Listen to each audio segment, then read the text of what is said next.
Hello, everybody. Welcome to Lidoma Asia Showdown. This is your host, and with me is Torix on the desk. And we are here with our another exclusive day of PUBG Mobile action for you. All the top teams of South Asia are now here and they're, going heads on against each other. Welcome, Torix, to the desk. Thank you so much, Hassan, for the welcome. And yes, this is the C qualifiers, day number 1 of the Lidoma Asia Showdown. Ladies and gentlemen, from this point onward, the qualification for the C region begins. The only 2 days that's going to happen is today and the day after that. That is tomorrow. So within these 2 days, the 12 matches, we will have our C qualifiers moving directly into the grand finals for the ultimate showdown of the Lidoma Asia series. As the ultimate showdown is, the stage is getting more exciting because these teams, they are showing some class of competition, definitely. And so far, if we look at the event calendar, we have South Asia qualifiers, then we have Southeast Asia qualifier, which are happening today and obviously tomorrow, and then we have grand finals happening and coming week, starting from Monday till Wednesday. 3 days of live action. Don't miss out, guys. Make sure you subscribe to the channel so you can actually tune in on time and can watch the live action firsthand.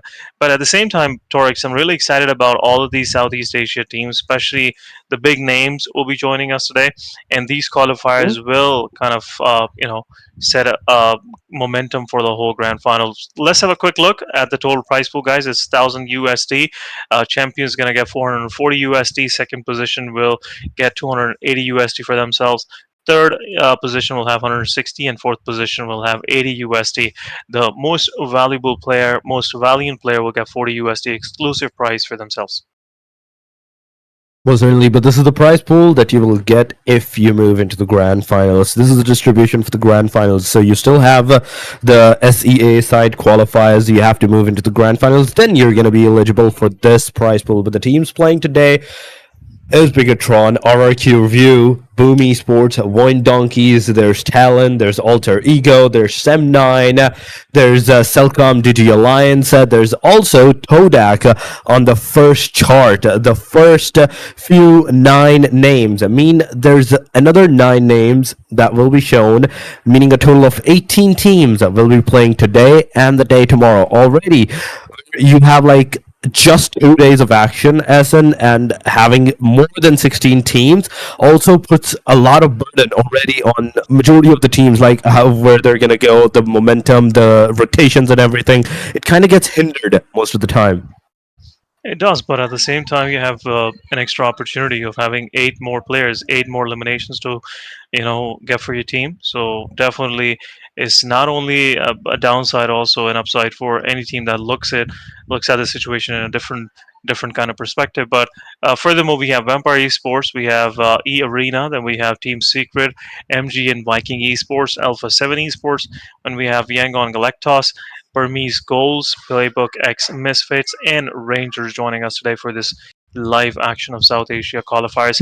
Let's have a quick look at the team roster, guys. On your screen, you can see BIGETRON. They will be playing with ZMJJK, K. Then we have Razy, Federales, Malakbek, and Walk6C playing from the side of BIGETRON.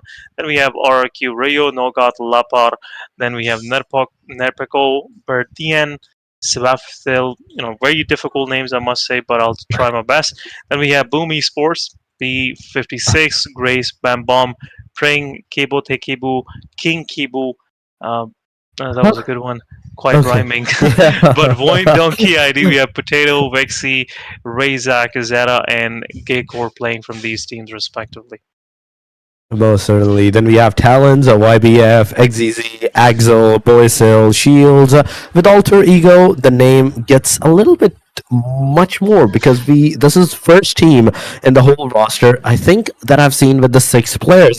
There's Badru, MX Moore, there's Morris, there's Pablo, there's BX666, there's Amzel, there's Sem9 with Depi, Trexy, Kenny, Yuhai, Mika, and Fire NN. With CELCOMDIGI Alliance, we go back to the 5-man roster: Cluck, Olio, Qasim, Leon, and Iftar once again.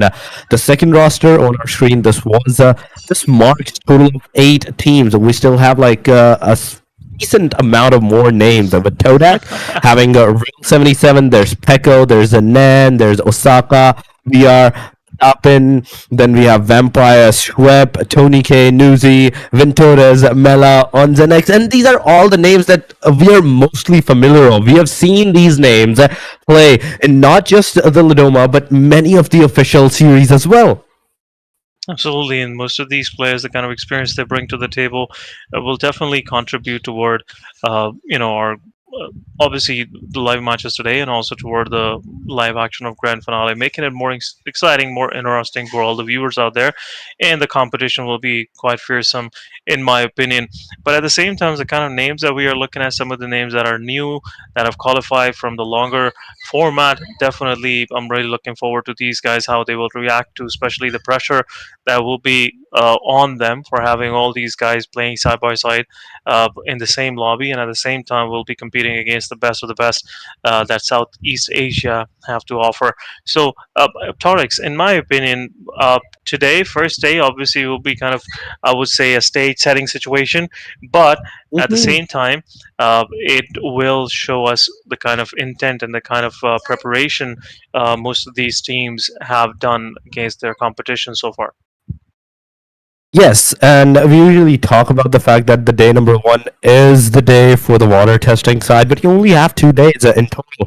But yes, the 6 matches in a single day, that gives teams the momentum, the opportunities with 2 Erangels, 2 Miramars, a single Sanhok at the very end to play however they want to play. The first 2 Erangel and Miramars, the first Erangel and Miramar, they can actually go for that aggressive stances where they can test the waters.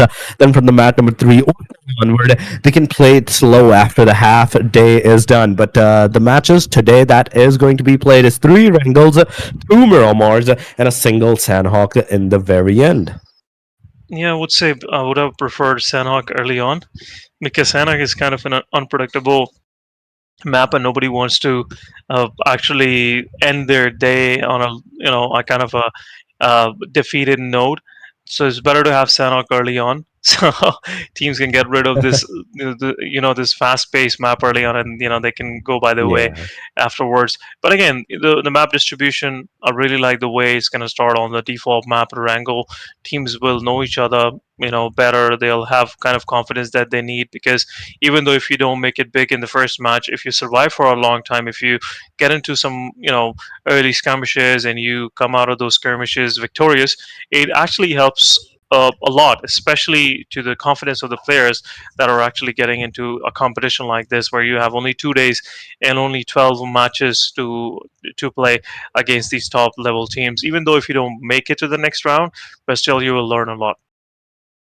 You will definitely learn a lot, and you have already told the teams how to play into at least the first few couple of matches. They need to kind of get aggressive, know what they're up against at this point, and then from that point onward, make their directions on wherever they want to go. They want to go continue with the aggression side. They want to go with the Yeah. survival side series, or any of those sorts in the very middle of the areas. But yes, the first match is of the year angle, and it is a resetting map most of the time. Every single team knows how to like pace Erangel for themselves and how to play it up. So I have to say, all these 18 teams will have an equilibrium. They will have an Yes. equal chance against each other in this particular first match. Whereas we usually talk about Sanhok being the first one, and that kind of gives an edge to some of the aggressive side teams. In Engel, on the other hand, no. You have an equal opportunity against all of the Yeah. other teams. But yes, the luck factor comes in for the circle, for the position that you're in, and the circle shifts at the very end. Absolutely, and again, I would defer with this whole thing a little bit, because you can do the same with Erangel. If you know the map, if you Yeah. know the teams that are nearby, definitely you have a choice if you want to go aggressive or you want to play it passive, more of like early on settling it down, making sure that you don't lose your players, and eventually making your move onto your opposition. But again, if you're early on, if you're a little aggressive and you get somewhat a gist of how uh, to maneuver yourself, how to move yourself around these teams, definitely you will be more successful than any other team out there.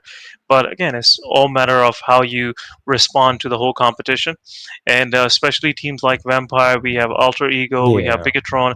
Being them in the lobby, it adds on one more factor of pressure, one more factor of that slight fear how you're gonna end up, you know, playing against them, how you will respond to the kind of pressure these professional teams, these experienced teams, gonna bring it to the battlefield. But anyhow, we are really looking forward to the first match, and I'm a little excited. Torix, what do you think? Which will be the team that you'll be looking forward to?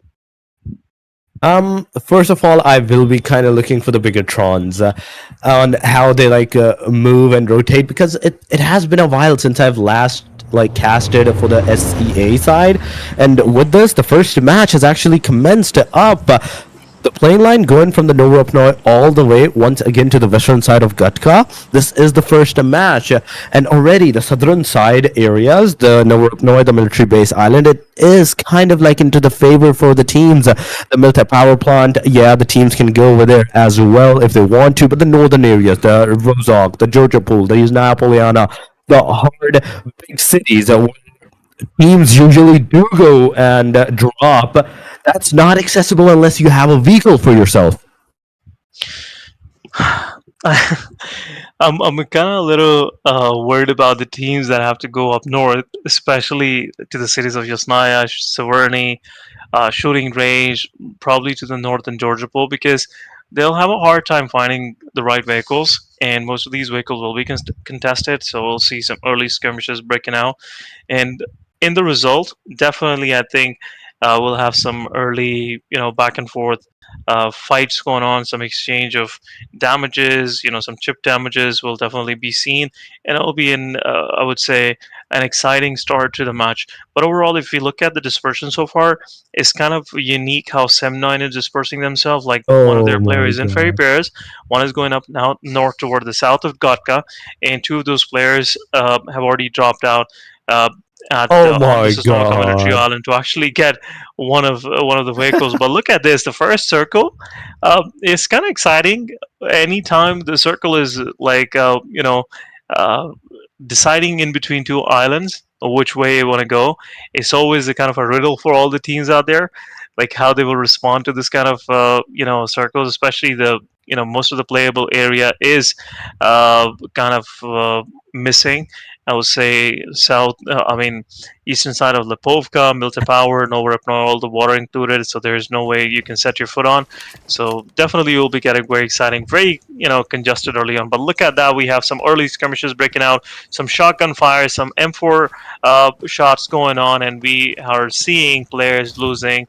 Oh They're my they're god. The early on. pistols? Some of these players are losing their lives, but we have VD been taken out. VD Jan being taken out by one of the players from the side of, I believe it was Team TS. Oh my TD, sorry. Sorry god. about Yeah, it is TD. Voin Donkey it is. Todak is in the vicinity as well, getting those two eliminations at the cost of one of their player. But yeah, a good trade-off early on has definitely commenced. So far, 18 teams are still alive. I have to like talking about the Sem 9, and I have to call them out unlucky in this. Like four players dropped in different directions, and still not a single one of them was inside of that circle, inside of that safe zone area, at least at the first stage. But right now, only 3 minutes have passed, and already some of the players, like majority of them, like Voin Donkeys has lost two, TDK had lost one of their players. There's AE Alter Ego that. Oh that wow. has lost one of their players as well. But oh my god, Martin Oh, Boy good one. has also been knocked out. But instantly, Romeo Boy coming down with the clutch, getting that equilibrium once again. Maverick, MVK. In fact, at this point, Oh, two of the one players. player is down, but is that two players down? Yeah, that is. Actually, two of the players are down. Superman is also knocked out. We have Break also knocked out. So MV, they're kind of under pressure. Murnat Boy, he got knocked out, but definitely the chances are he'll get revived. But on the side of MV, It's kind of a little bit more of a tense situation for them. They have to res up two of their players, which are quite dispersed. Now we can see Brick definitely will be able to get revived, and Romeo Boy have to exert that pressure if he wants to confirm that elimination point. But at the same time, BURMESE Esports, they're going against Team B BIGETRON, I think. It is. Yes, I think so, and it's all happening right across. I believe it's Puchinki. Nope. My bad. I Rozok. cannot see the map. Yeah, it's Rozok. Is that Definitely it's Rozok? Rozok. So Yeah. BURMESE Esports versus BIGETRON going on early on. BURMESE Esports, they confirmed one of the eliminations, so it's a 3v4 situation for them. So definitely will be more helpful for them to actually close it out. Boom, bomb. There you go, taking down Master Ichi. So another player is down, so it's a 2v4 situation now, Torix. Oh my god, yes, it is right now, 4 versus 3 scenario. Kibo, he is trying to aggress upon on the players, but oh my god, the moment the player got revived, it was an instant knockdown once again. But this time around, Kibo, he's also down in a trade-off. That's 2 down from the BIGETRON side, and things are not looking good from this perspective, from this position, as BTR is in fact not the first party that is right now I fighting. think it's not BIGETRON, it's PG. It's a different team. Yeah. PG, yeah, it's different team, and the BIGETRON is the wow. third party, but Kibo, the kid, he gets taken down right with this. We're still with the 18 total teams. Unknown closing wow. in. 1897 on the face. He gets a knockdown, but now he's the final hope of the team. The Molotov is wow. God in the way. And with this, BG Burmese gold came in with the switch. So BIGETRON came in with this, getting those eliminations that they want to get. BG is also out of the match at the moment. They managed to secure a full team elimination for themselves.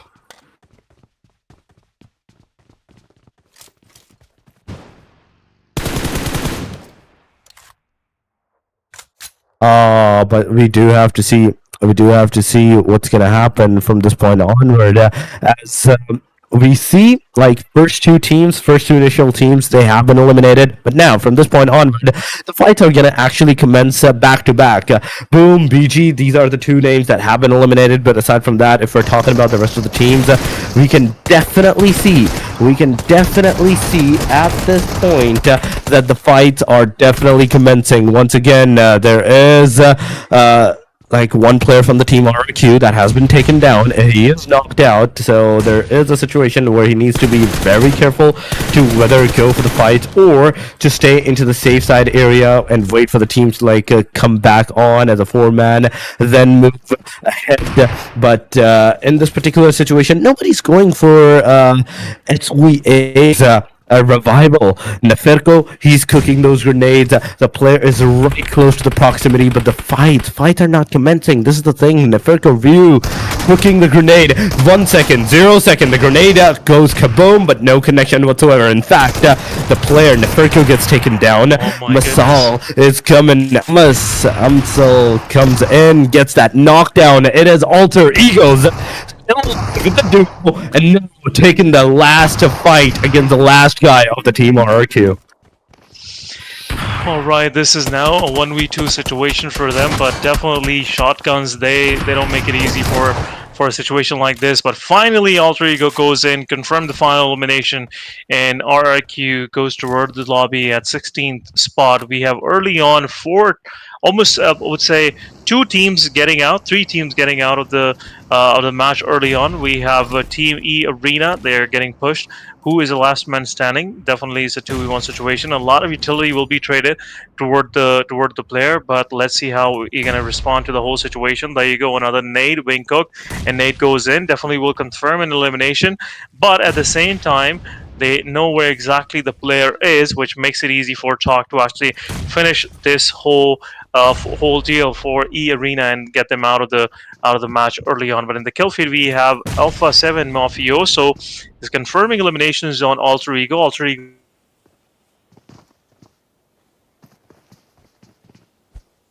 Oh yeah. Alter Ego at this point, they are getting those confirmations done, and they're kind of like into the pin spot as well as the last guy from the Alter Ego is right now alive. At the same time, he is one of the last guys as well for the team. He gets one knocked out, instantly goes for the healing, but those shots, those fire, gets him taken down. It is a riddle with the domination in this particular region, getting those elimination. Another team gets taken down. We're down to 14 total teams, ladies and gentlemen, with 48 players in the fights. They're not stopping. SEA region is constantly going haywire. Every single team is going for the fight, is going for that aggressive stances. But right now, in this region, if we are talking about the facts and figurines of the teams, the fights and everything in the particular region, Federalis gets the domination, YG, VD, MVK, they're the three names that are right now outside of the circle, taking the blue damage. This is just the stage number 2. And look at the teams, look at the destruction that has caused by every single team against everyone. PBMS, TLN, Team Cole, TS, VPE, these are the bottom side names that I can still see with the 4-man still standing, and they have a decent chance because this is the first match, and they will have a decent chance of securing some decent number of eliminations as well. But 7-9, one player's knocked down. There's Alpha 7 Esports that has also got one of their player knocked out. Instant smokes. It's a good thing. But after this, if you're talking about all these factors and how the teams are playing, you can also have a chance, ladies and gentlemen. You can play scrims and tournaments on Lidoma with your squad and win up to $5,000 every month. This is your shot to go big. Sign up right now. The link will be in the live chat for you guys. Make sure you sign up. And right with this, coming back into the fight, we are down to 13 teams. TDK with 3-man still standing, 3-man still alive. You can see how well they're doing. They got 7 eliminations so far, and those 7 eliminations, they're definitely going to go a very big way. They are definitely going to help guys very, very much. But from this perspective, if you're talking about the YG, VD, I still see them outside the circle for some reason. I kind of want to see where the circle is shifted towards to, where the circle is going to go.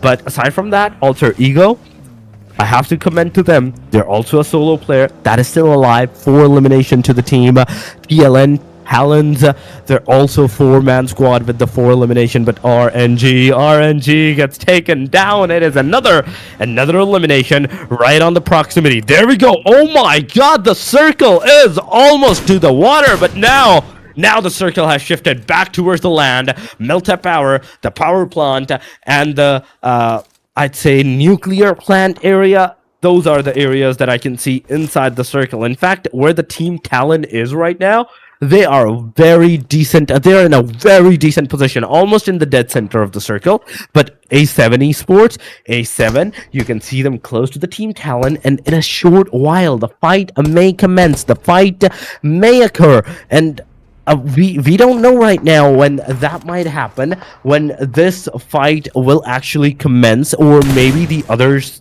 like the fights that were in the surrounding area, they are gonna happen first, and this fight will happen at the later stages. But so far it is 39 players with 13 teams, and we're just in the marker of 12 minutes and 30 seconds. It has been half of the match. This is the stage number 3, and the destruction, I have to say, this destruction, I was not expecting this amount of destruction from every one of these players, every one of these teams in this particular region, because the amount of fight that has happened into the early stages of the game, it has been so much.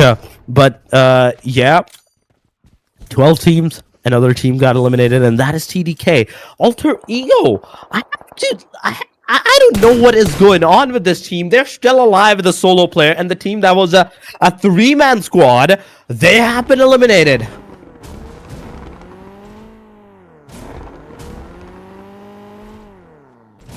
But aside from the fact that we are talking about all these figurines, I would also like to welcome Annie as the caster as well. Remember this, that we have not 1, not 2, but a lot of casters this time around for the C series, for the grand finals.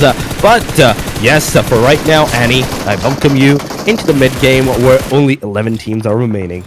Yeah, thank you so much for that, Torix. And I've been watching the game from the start. Actually, it's pretty fun. I mean, 13 minutes into the game, we're seeing a lot of teams already eliminated. In fact, we're down to 11 teams, and looks like Vampire Esports not having a good time. I mean, I don't really like this position, especially since they're out in the open and they're getting surrounded in all areas. And with that, that just resulted into their elimination as the 11th team. But it's not over just yet, of course. We have CDAL Kasim. Looks like they have the high ground and they definitely have a huge advantage over this point. But looking at their teams, looking at their roster rather, they have two players that definitely need some reviving. And with that blue zone taking their lives little by little, it's not going to be a good end for them. And of course, we're taking a look at the next stage of the circle as well. It's going to close in to a lot of open areas, to several buildings actually also. And we can see that some teams are already safe and sound within the circle, within the next safe zone. But definitely we can see several teams outside of that blue zone. So little by little, they're going to be taking a lot of damage. And this is a stage 4 circle, ladies and gentlemen. It's gonna be a lot of things happening. But yeah, BIGETRON Esports, actually, I mean, I love this team. Just because I'm Filipino, you know, I'm really excited for Federalis, Malakbik. These guys are absolutely crazy, and it looks like they're doing well. They do have 4 eliminations already, but they lost 2 players. And of course, kill feed, several things happening. Someone lost their life to the play zone as well. PLAYBOOKxMISFIT throwing some throw balls, and well, Torix, we're down to 10 teams right now. Oh, we are down to the top 9. 15 minutes have passed so far, and with this, another team, MVK, gets eliminated. And right with this, 26 players are remaining into the match. Oh my god, PLAYBOOKxMISFIT gets CDAL down out of the match as well. It's another elimination, another team out of the proximity. ALTEREGO is somehow still alive with a solo man standing for some reason, but now, talking about the PBMS, TLN, the 4-man, alongside of A7 and TS. These are the 4 names, Annie, that are a full squad that is still alive. But ALTEREGO finally gets demised to the play circle and the teams, the shots, everything that happened.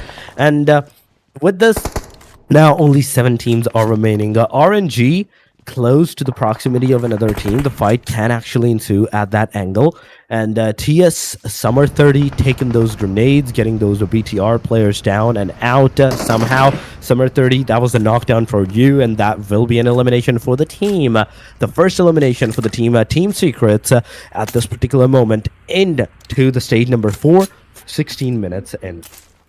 Yeah, 16 minutes in, it looks like there's gonna be a lot of exciting moments. We're down to 7 teams and 21 players, and we're looking at, TALON Esports, BBMS, BTR, and A7, RNG, TS, YG. Some pretty good names, pretty decent names. I've seen some of these teams performing in other competitions as well, and you know, there is no wonder that these are household names in the PUBG competitive scene. I mean, these guys are absolutely crazy, and you can see just how loaded this lineup of teams are in this C qualifiers. And you know, you can see that exactly the game. RNG, they get hit by that grenade point blank. Unfortunately, that is an instant knock on their side, and it looks like Team Secret is not over for them. They're not gonna until they get those eliminations, and those eliminations are definitely happening.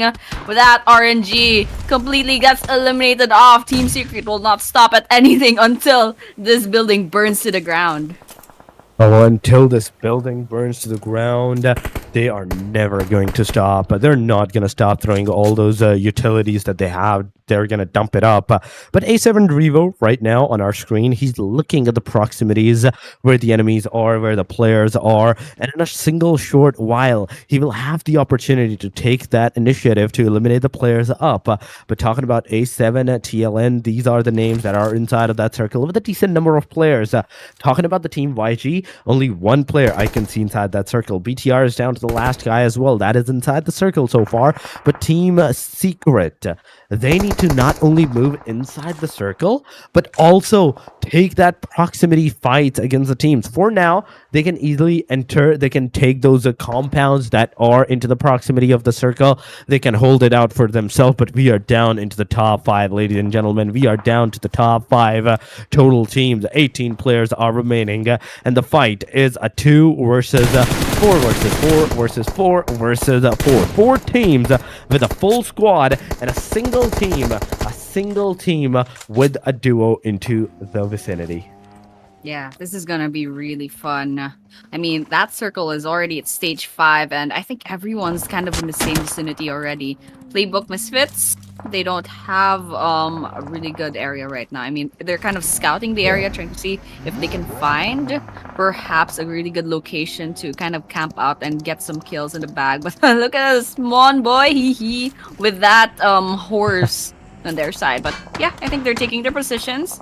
That circle is gonna close in really quickly, and then these 5 last teams are gonna fight it out. A7 Carrillo spots PBMS in that building, but on the other hand, they also got spotted. Takes some damage, needs some healing up. Then for that, you know, it's gonna be really fun. A7, they definitely have a good spot. They have this building all to themselves. But on the other hand, PBMS, I think they're a big red target for a lot of these teams. They got spotted. They're getting shot in like different areas from different sides, and so they'll definitely have to rethink their strategy. And Kaleho almost was holding on to dear life, but managed to survive. I mean, that's pretty crazy. There's a lot of things happening right now. I mean, yeah, that is a lot of crazy things happening into the proximity, because every single team right now, they're waiting for the opportunity, and as the opportunity is presenting to themselves, they are not letting it go. They are making sure that the shots, the connectivities are going in, the players gets taken down. Misfit, PLAYBOOKxMISFIT right now on our screen. Ceremono, I think that I said the name right, and he's the guy that got shot down. He did receive a lot of damage. He managed to like take that safer side approach, but right now, look at the mini map, look at the teams, how many teams are into the proximity. The Molotov is gonna go. Team YG may receive that damage from the Molotov, but they're also gonna throw a grenade, which might affect the performance of the Team Secret. As Team Secret is moving forward, they're gonna get the player down, that is Cloud, and as soon as Cloud is gonna take him down, Summer is also gonna go down, leaving every single thing, every single arrangement to James to finally handle it out. And as the solo player, it's gonna be really difficult, like take a one-man approach against all these players. I mean, we're just gonna have to look out for all of this happening, because actually there's several teams outside of that safe zone. I think they're just trying to get this engagement in the bag outside of that circle, because there's a lot of people there. There's a lot of squads congregating in that area, and the thing that's important right now is definitely get as much eliminations as possible. I mean, being on the top 5, you're already pretty much you're pretty much you know, locked in on that placement points. But what matters right now is getting as much points as possible in terms of placements, and as much points as possible in eliminations, and that's exactly what these last 5 teams are doing. Definitely playing it safe. One loses their life to the play zone, however. Not a really good luck, but still, it's better than conceding your elimination to another team. And yep, YG says goodbye. Now we're down to 4 teams, Torix. We're definitely down to the 4 teams, but Secret has lost one of their players into the into the fights, and that made them vulnerable from this point onward as a trio against all these squads, A7, TLN, PBMS, right at this point. But we do have to see what the situation is going to go. So far, it is 15 players, 4 teams, and oh my god, Scott D, you're on a horse for some reason, riding that horse, moving forward, and that can be your particular demise. Yes, the horse may give you like the jump options to dodge the bullets and everything, but it also is a complete open vehicle, open transportation, like thing that you want to use for yourself, but team's spirit, in fact secret at this point, Summer on top of the building waiting for the opportunity. There's also PLAYBOOKxMISFIT trying to approach out the situation, but oh my god, this can be detrimental. A7 Revo, nobody has the slightest of idea where Revo is, and this is the opportunity that Revo will give for the Alpha 7 at this point. The shotguns, the sprays, everything is going to happen. He's going to take one down, but instantly he's also going to be taken down as well. So it's a trade-off. The shots comes in. Swan boy, he. He's going for the heal, he's going for the revive, but in the meanwhile, A7 Esports, A7 Alpha 7, they are going to make short work of PBMS, and it's all over for them. We are down to 3 total teams, ladies and gentlemen, in which TLN, Team Secret, and A7 Alpha 7 is remaining. Oh, I love what Alpha 7 did over there against PBMS. I mean, they only lost one player so far in their roster, in their lineup. But right now, spoke too soon. Team Secret definitely picks one off on their side. I think that was a confirmation as well. So, Team Secret for elimination so far. And hopefully they get another one. I mean, they spot another team at the distance. I believe that was perhaps TALON. And TALON is still... I believe a 4-man team as well. That's 4 potential eliminations. But speaking of numbers, Talon definitely has a great chance of bagging this winner chicken dinner just from the numbers alone. But of course, Team Secret, they still have 3 players as well. A7 has 2, and they have such a good run in this first map. They have such a good performance. So I mean, any of these teams, any of these 3 teams are definitely decent, and they definitely have a chance to win this first winner chicken dinner, this first map. And so this is something that we're gonna be looking forward to, especially since we'll be nearing stage 7 of the circle. Carrillo getting sprays. Unfortunately, it's not gonna knock anybody down on the side of Talon Esports, so they'll have to try again. And the Team Secret definitely won't stand still and wait for all the drama to happen. They have the grenades in hand, targeting Talon Esports, and of course, Talon, they have their crosshairs out on A7. I think they picked one off, and so it's just Carrillo left on their side.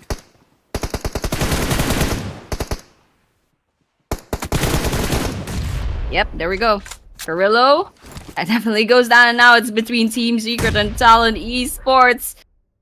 YBF rather gets knocked down by a grenade. I think this will be a finisher. Nope, the grenade did not hit, and you know, it's just Team Secret bombarding Talon Esports, and Talon Esports definitely will be fighting back.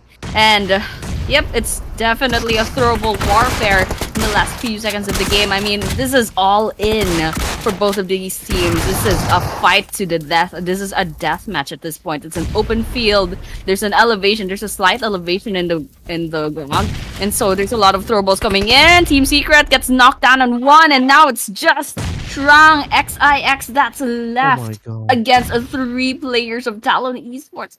This is getting really exciting. Yeah, definitely. It is getting really exciting. It is getting really excited as the player comes in, rounds down the last guy with the car. It is Talon Esports with the winner chicken dinner of the match number 1, day number 1 of the SEA qualifiers. Ladies and gentlemen, it is Talon Esports getting that chicken dinner for themselves. Amazing start, an amazing match to these players' name. But I kind of want to see how individually, like the performance individually they have done for themselves, for the team, and how many points the other teams have compared to them. Where are they standing after the first match?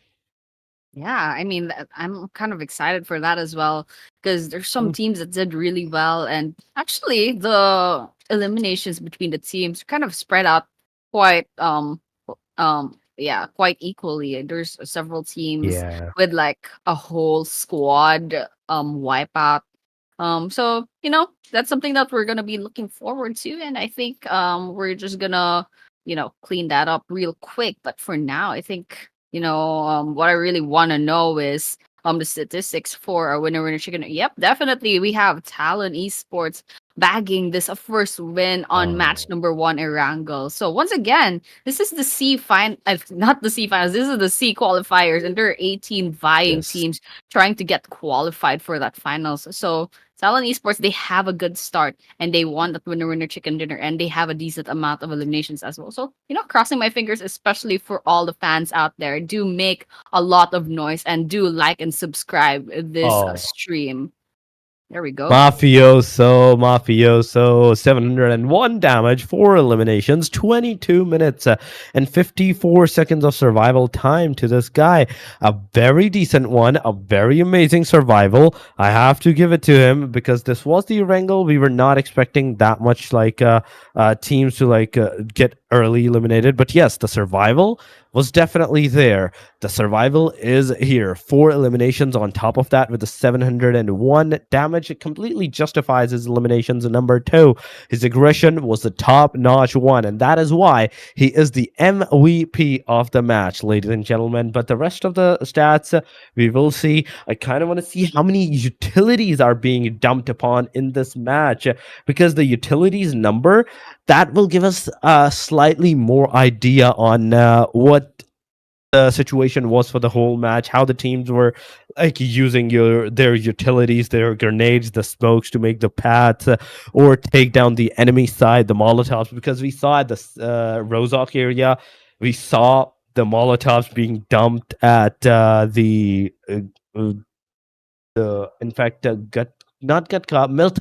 Milta city outskirts region as well. But here we go. The match ranking is on our screen. 19 points, ladies and gentlemen. 10 placement point, 9 elimination point for the side of Talon. Then we have Alpha 7 with 7 elimination, 12 total points.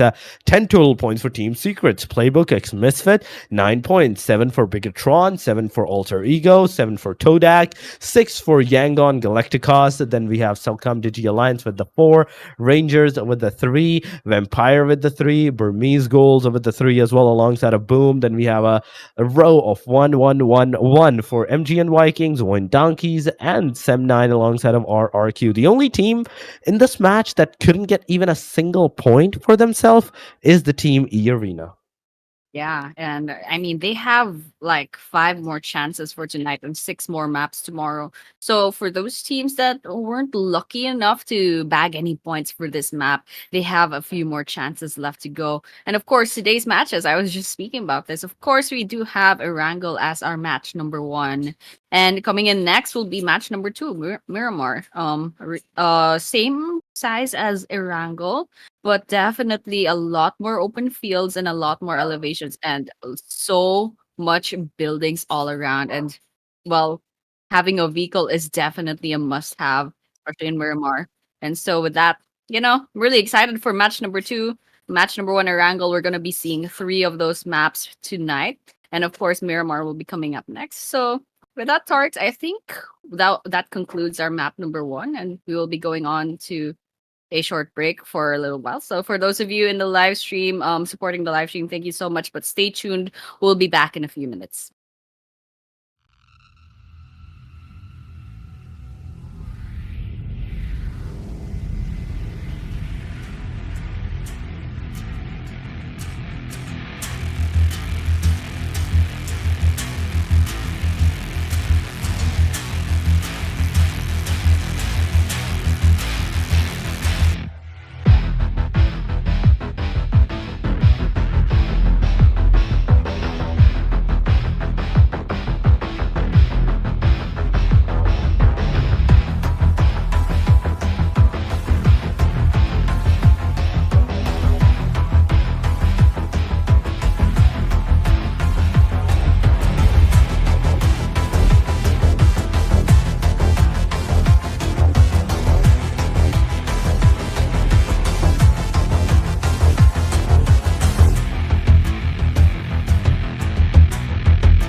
Welcome back, ladies and gentlemen, once again to the Ladoma Asia Showdown. This was the first day. This is, in fact, the first day of the SEA qualifiers. And out of those qualifiers as well, the first match has already been concluded. With you guys for the On the Caster Desk, it is me, Torix, and with me, it is none other than the one and only Annie. Annie, welcome back to the show. Welcome back to the Caster Desk. And I know you joined into the mid match, but yes, the action was so much intense. Yeah, definitely. I agree with you right there, Torx. I mean, that was just the first map, and that's pretty much Yeah. just testing the waters for this qualifiers. And I think the viewers have a pretty general idea right now on which teams to look out for, especially for the teams that landed maybe perhaps among the top five. And so this is going to be really exciting because there's a lot of big names participating tonight, and only like a couple of those teams will be moving on to the grand finals. So, for those of you who have their favorite teams, do make a lot of noise in the live stream in the comment section. Do like the stream as well, subscribe, and of course, tell your friends to watch because things are gonna be a lot more fun if we're a lot in the audience, kind of like bantering a friendly banter and all of that. But of course, we're gonna be moving on to map number 2, Torix. What can we expect? Map number 2, the Miramar, the first Miramar of the day. And that will give us a slight, maybe changing to the team's perspective, the momentum that they're going to have into like the map. The first match, it was kind of like over to the fight side, aggressive side. But now, as we will be moving into the Miramar, ladies and gentlemen, the match number 2 has commenced. And you can see the plane line, the plane, in fact, taking the flight near the Los Leones from the very southern side all the way up to the Torre Ahumada, the northern side area. The eastern side is kind of into the favored area. But what we are seeing is the western side, the Valle del Mar, the Monte Nuevos, the El Pozo areas, kind of unapproachable for the teams unless they have a car for themselves.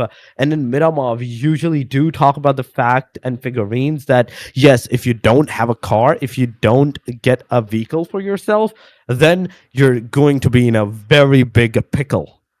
Yeah, I agree with you right there. I mean, Miramar's a huge map, and whether or not you landed within the circle in the first try, you still need a vehicle to kind of go around because it's just that vast of a map. And for these teams, I mean, looking at the flight path, there's several hot spots, hot drop off spots that can be accessed through this.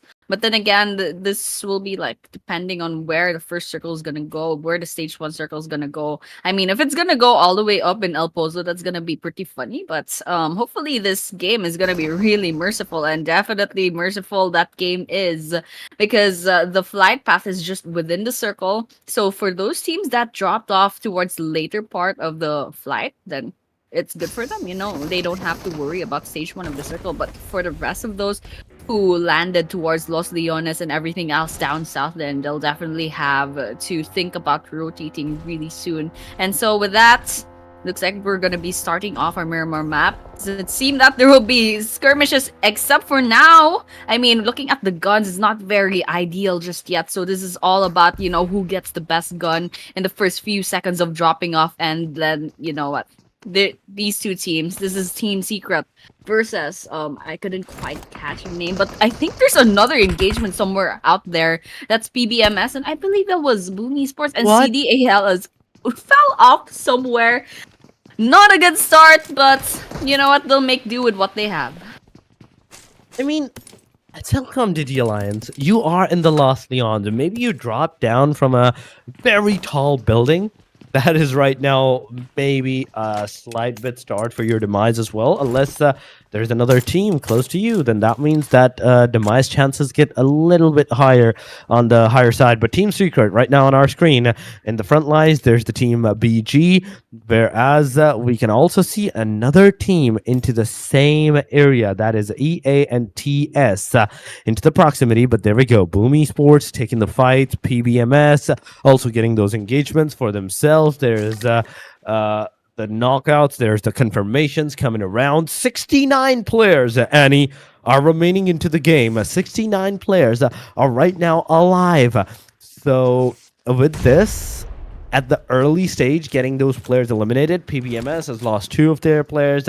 There's BG losing 1 of their players, meaning 70 from 72, we came down to 69. 3 total players have been eliminated, and PLAYBOOKxMISFIT, the things are not looking good for them, but oh my god, a single grenade can overturn the whole situation. But right now, Mon boy, he's the final hope. He's the final guy as the hope for the team. But in an instant, 1897 versus 686, 686 wins, and PBMS out of the match at the early stages, at the very start of the game.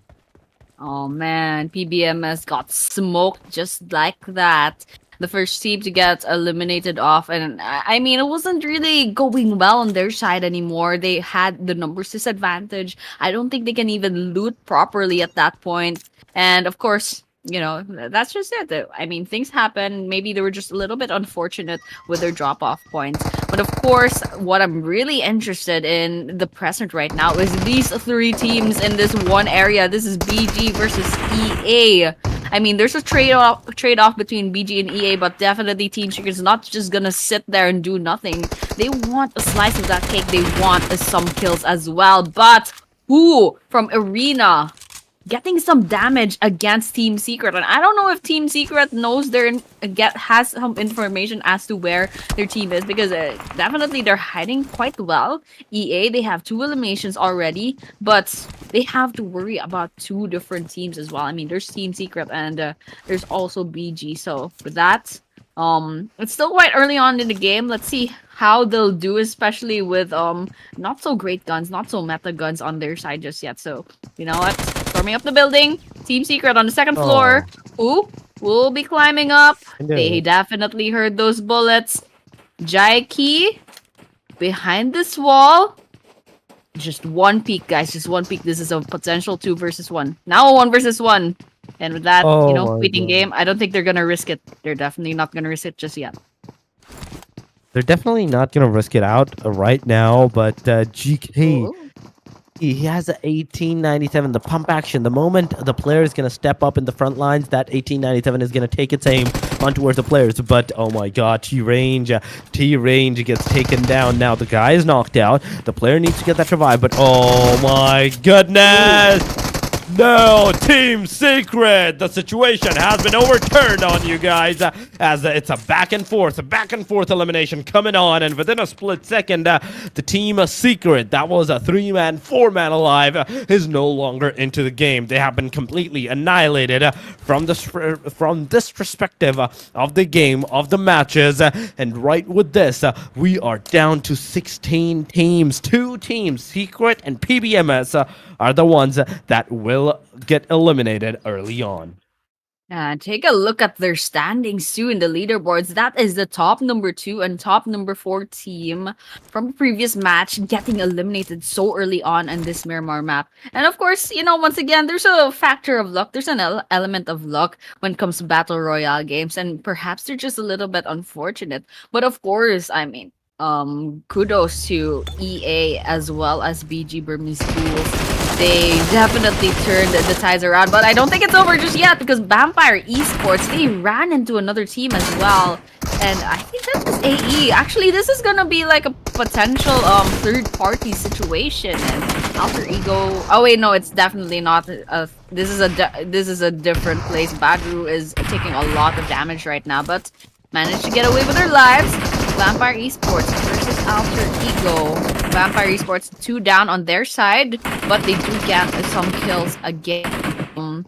They do get some kills against ALTEREGO, so it's just gonna be sidestepping all around this compound. Lots of shots coming in, but in the end, there's only 1 player left still standing on the side of Vampire Esports. It's all up to Emela to carry this team for now.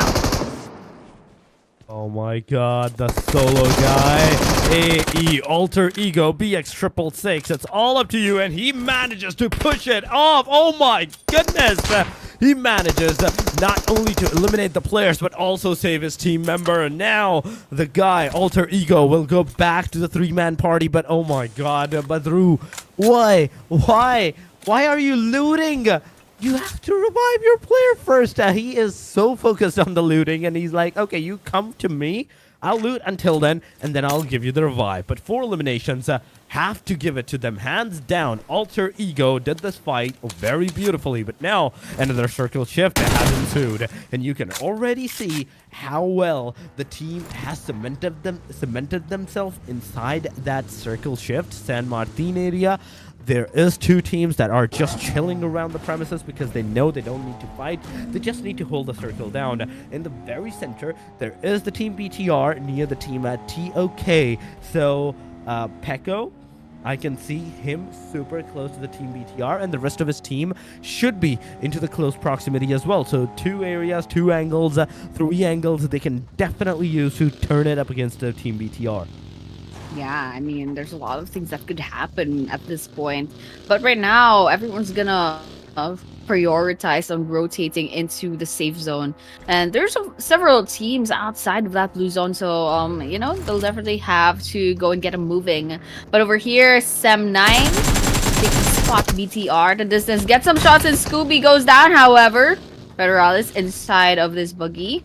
Gonna see if they can find a really good angle to go against Sem9, and of course, grenades out. Just one good shot, and Sem9 will take a lot of damage, and definitely that happens, but the damage is not enough to confirm Scooby. There we go, Scooby goes down by the hands of Razy, and Malak Peak hiding as well behind that wall. And so, Sem9, not a very good area to be in.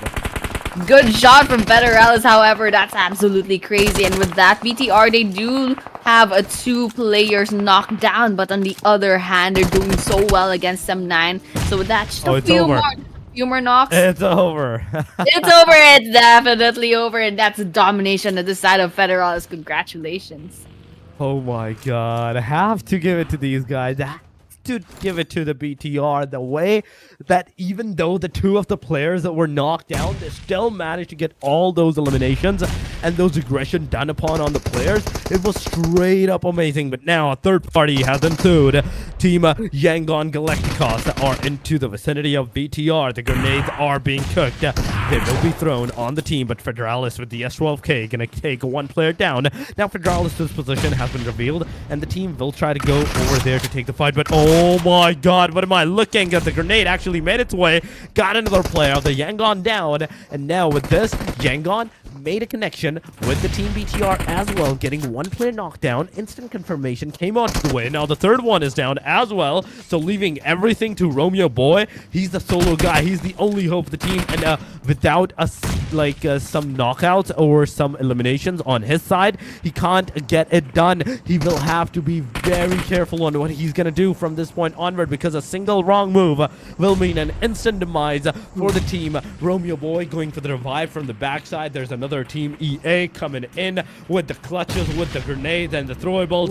They're gonna get clouded down. Oh my god, the knockdown from the team BTR. It has been stolen away by the team EA at this time. Romeo Boy, he's gonna heal in the meanwhile. BTR will try to leave the premises, but Twin Donkeys, a 4th party is gonna happen, and in the mean, E-Arena is finally going to take a BTR down. The 6th elimination to the BTR will definitely help them into the next stages as well. But for now, in this at least match, they are no longer playing.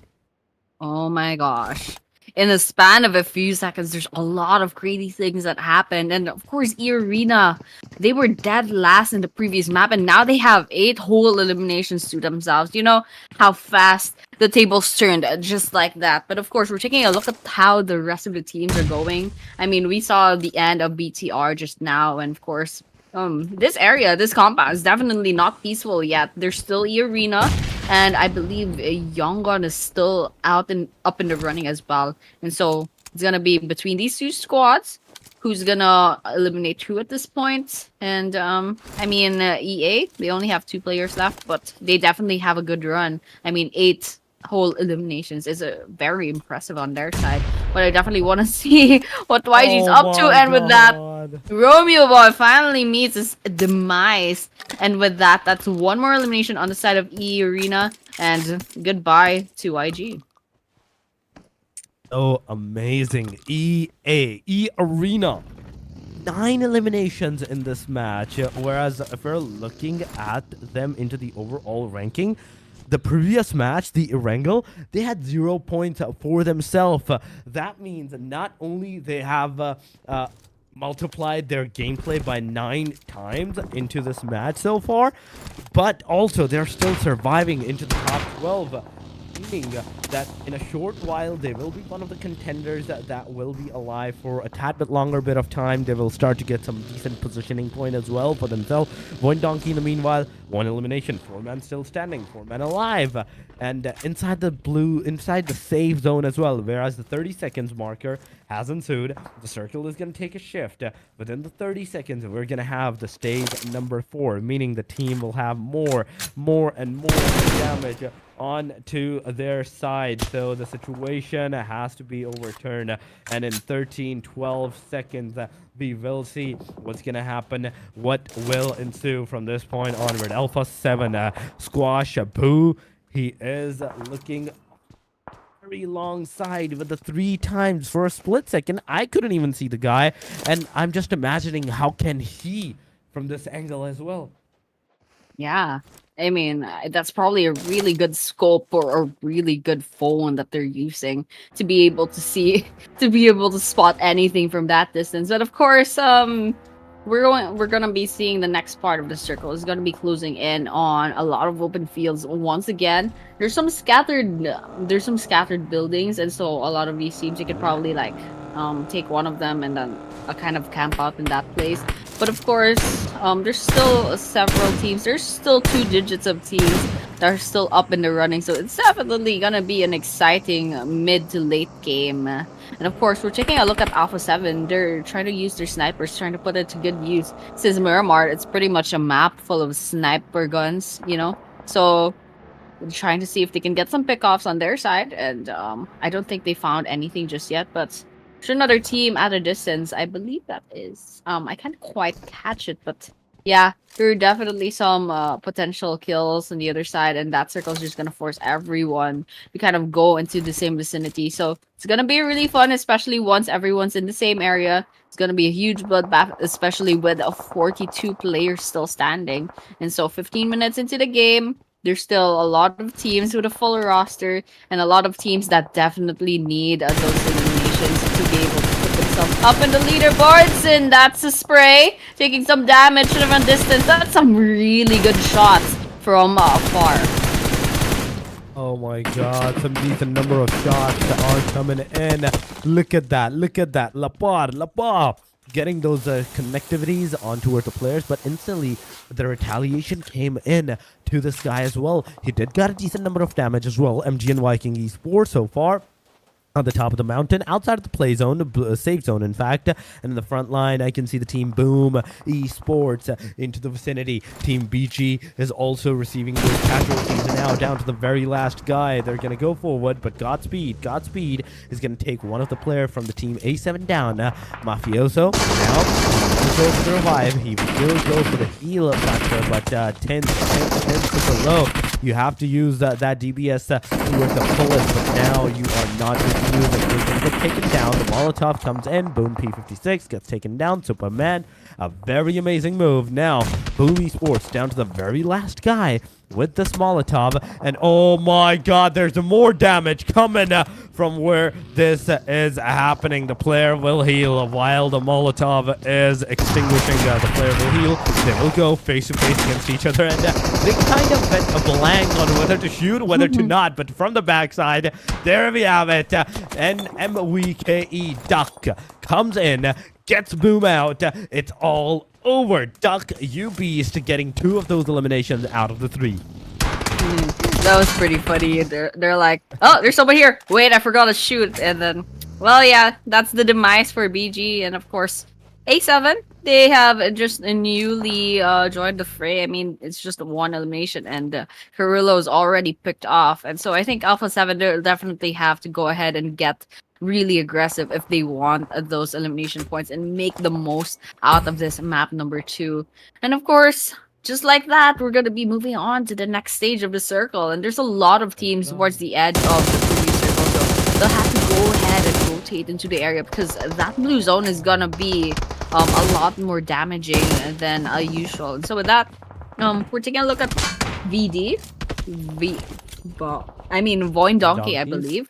Yeah, so VD, they have all 4 players still standing. They have 2 eliminations, trying to find their third. They do spot A7 within the smokes, but those sprays aren't gonna connect just yet. So I think the best thing that they can do at this situation is, I guess, reposition, try to find a different angle. But it looks like Zeta has an idea.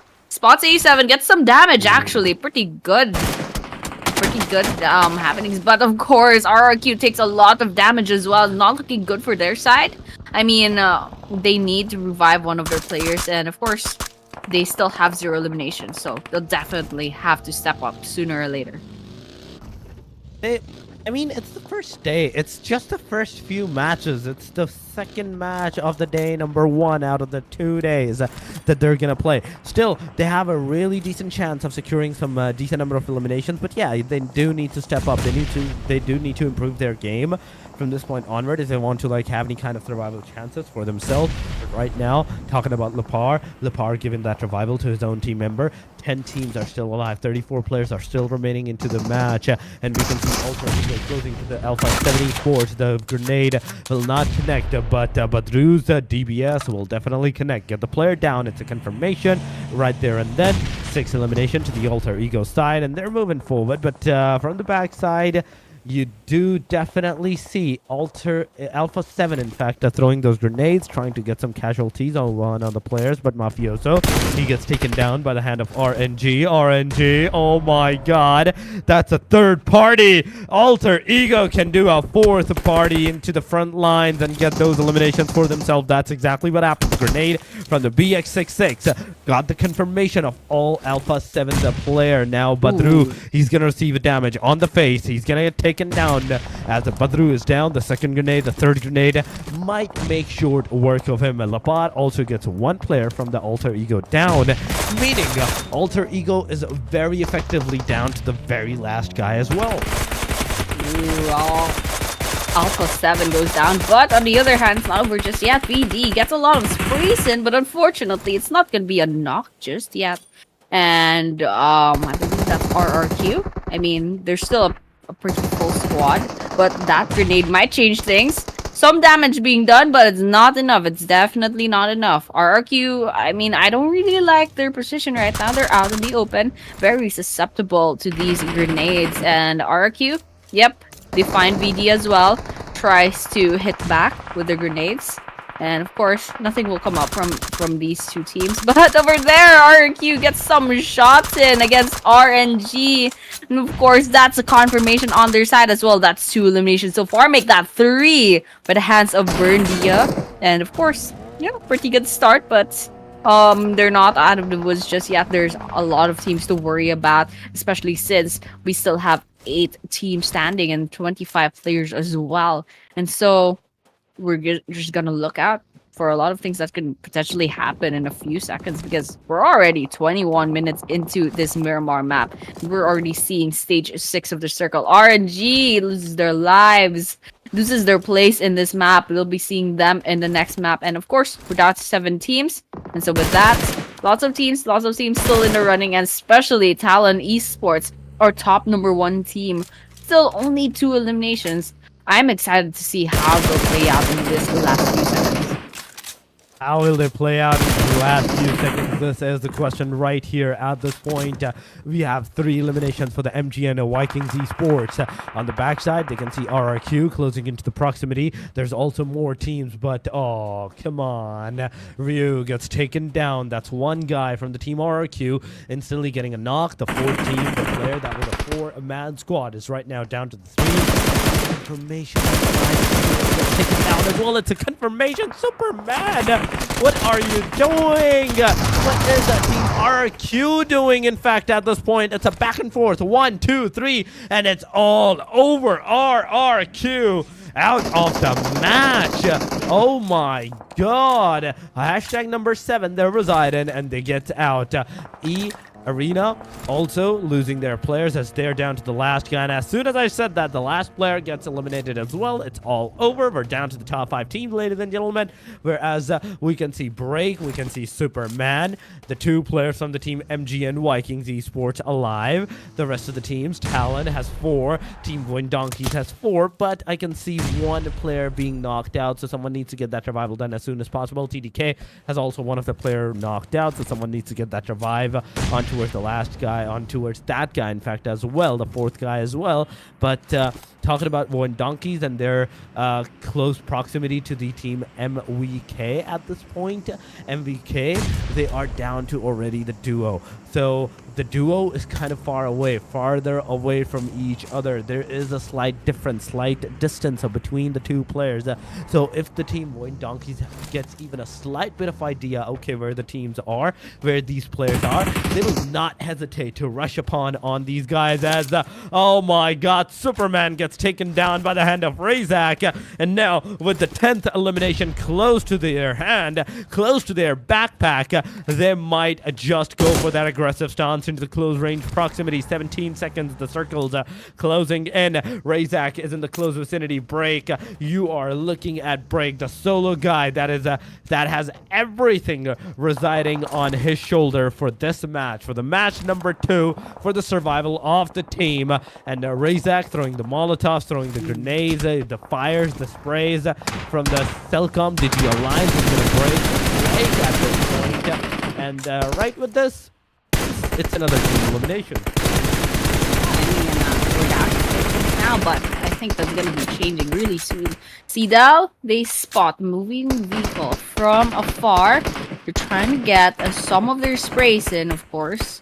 But I'm kind of wondering what Talon Esports are kind of just camping out in their compound. I guess they're going for those placement points as well. But if they want to step up and kind of catch up against VD with an impressive 10 eliminations, I mean, they gotta go out there and try to get as much eliminations as possible. And still a decent amount of players on the field on this Miramar map. We still have 16 players and 4 teams in the running. 25 minutes into the game, we're stage 7 in the circle. So for the likes of CDAL, this squad will definitely have to get them moving, because look at the damage that blue zone is doing to their health. They can't stay in the blue zone. But TODAK, they have another idea. They see some vehicles trying to come in and they're trying to gatekeep. And of course, Talon gets 1 from the side of CEDAL. And Talon is also trying to get some grenades in. Of course, there's a lot of potential kills, but 1 goes down on the side of Talon Esports, and CEDAL just out in the vicinity. Grenades in. Oh no. Is that an elimination? I don't think it's gonna be enough damage just yet, but there's definitely gonna be a lot of skirmishes between Talon Esports and CDAL within this building. And with that circle bringing 4 whole teams together, 15 players, it's gonna be really messy. 1 down in CEDAL as well, but Talon loses a player completely. Look at Talon. The boy seals the location. He can look at the last guy of CELCOMDIGI Alliance's player as well. So it's basically a 1 versus 4 scenario. In the front line, CELCOMDIGI Alliance, the last guy has been spotted. They can make the casualty upon on the players, but Boysil, he got a lot of damage. The players outside of the circle, he will give the elimination to the circle instead of giving it to the team Talon Esports. From the backside, VOIN Donkeys are also closing in. And oh my god, this is a 4 versus 4 fight, ladies and gentlemen. We have our first 3 total teams taking the fight right into the match number 2. VOIN Donkeys, 11 eliminations. Talon, 4 eliminations. TDK with the 2 eliminations. Judging from the fact on how the teams have played so far into this match, Team VD, VOIN Donkeys, they have the highest probability of securing that winner of a chicken dinner. Just because they have 11 eliminations, they will be accustomed to how the fights are going to happen, how the teams are going to take the fights and everything into the proximity. And as we are talking about VOIN Donkeys, Razak looking at both angles so far for Talon and for the team at TDK as well on the right angle. So inside the circle, they need to go, but they have to be very careful, because I don't think so anybody is actually inside of that circle aside from the very veteran side, in fact, team. The team that is the TDK, I think they're the only one in the circle, or only the one inside the circle, and having a good, decent position that can hold them down, that can hold the other team members down into the proximity as well. But there we go. Shield is going to take down one player. That is Zeta. Zeta from the VOIN Donkeys is down. It will be a confirmation in a short while because the player is not only outside of the circle, he is also outside of the safe zone as well. So the circle is going to take a shift and the player will get eliminated. 19 seconds before the circle takes a full shift. Shield takes Zeta down. It's a confirmation on the other side. You can see the team TDK taking those connectivities on them. That's 2 down, 3 down of the team TDK down to the very last guy. That is Drill from this point. Angle, he is going to take all his dogs, confirm them from this point onward with the car elimination may occur, but no, VOIN Donkeys will be the team that will receive their demise, and from this point onward, Talon will take the fight into their own hand. But oh my god, this guy is a beast.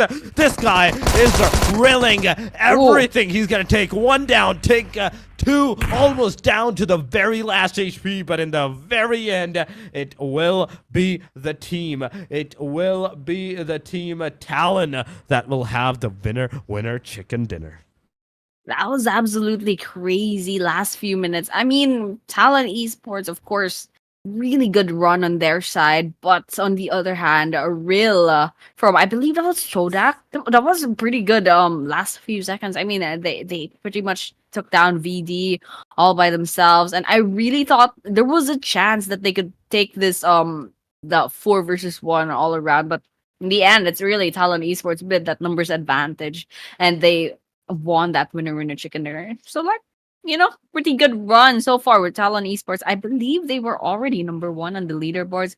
And so they're having a really good run in this day number 1. So, you know what? Congratulations. And I'm sure a lot of the fans of Talon Esports are having a really good time. And once again, guys, like and subscribe to stream and tell all your friends come up and watch. And yes, we're looking at the MVP of this match. That would be Zeta 5.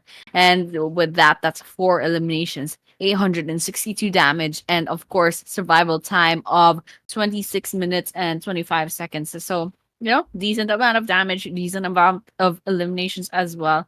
So with that, it's no wonder they are the MVP. And of course, match rankings coming in is Talon Esports with 19 whole points from this one map, but coming in seconds, VOIN Donkey with 12 eliminations and a total of 17 points. That's an impressive amount of eliminations. And of course, the Arena with 11, TODAK with 10, MVKE and ALTEREGO both 7, BIGETRON with 6, CDAL with 5. That goes the same with RQ as well, and Boom Esports. YANGON with 2. Same with Team Secret. Rangers, Alpha 7, Vampire Esports all get 1 point. And unfortunately, BG, SEM9, and PBMF will get 0 points for this map. I mean, if you look at it, Team Talon had the winner chicken dinner of the match number 1 as well. And you can see it right here. There's 2 match, 2 chicken dinners, 38 total points, ladies and gentlemen. VOIN Donkeys with 18, almost 50% of a drop into the overall ranking we're seeing from number 1 to number 2. But TODAK then with 17 points, 14 for ALTEREGO, Alpha 7 with in fact, 13 points alongside of BIGETRON, Team Secret with 12, 11 for Arena, CELCOMDIGI Alliance with just 9 points into the match, into the overall ranking, in fact. Then on the hashtag number 10, we have PLAYBOOKxMISFIT with 9 points as well, and 8 points for MGN Viking Esports, YANGON Galacticos with 8, Boom Esports with the 8 points as well, RQ with 6, 4 for Rangers, 4 for Vampires, 3 for BURMESE, and SEM9 with just a single point to their name. In fact, just a point, a single elimination throughout the 2 games for their name. Yeah, I mean, I guess they kind of ran into a lot of bad luck in the first 2 matches. So hopefully we can see something better in the next 4 maps later on. But, anything can happen at this point. I mean, we're seeing 18 wonderful teams from all around Southeast Asia. There are a lot of big names, lots of big very well-known players as well. And so, I mean, this is still map number 2 of our qualifiers, and we're gonna be seeing. Actually, we're finally having the MVP ranking of this qualifier. So we're looking at Shields with 6 eliminations, Real with 6 eliminations as well, Boy Chill with 5, Axel with 4, and Mafioso with 4. So we're still having 2 maps. So these eliminations, they're still on the single digits, but we're excited to see how this will play out, especially once we're up to map number 10, map number 11. Because I mean, I said this a while ago, there are a lot of really good players participating in this qualifiers. So we're gonna be looking out for a lot of good plays and a lot of good games later on.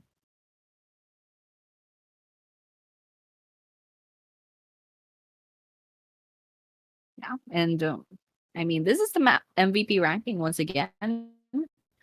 Decent amount of damage, especially with Oh my shields god. already crossing that 1,000 point mark. Yeah. Yeah. I mean, we have already discussed about this, that Shield got 1,000 plus damage, then we have Rails. In fact, the top 5 overall MVP post match number 2. 6 elimination, 5, 4, and 4. Not a lot of distance, not a lot of differentiation between these 5 players so far. But as the matches will commence, as the matches will end, we will have more and more differentiation between the factors. But match number 1, Erangel towards the team Talons.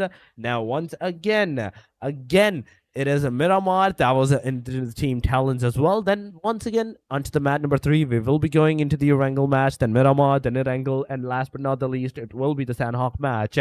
That will be our final match of the day. But with this, as we have talked about the fact that 2 back-to-back chicken dinners is a really amazing push for the team Talons at this point, I kind of want to see how they're going to be able to continue out this whole preposition and whole aggression towards their own side, even into the next matches as well. But yeah, 2 matches are done and dusted. We're almost 1 more match away from the half-day point.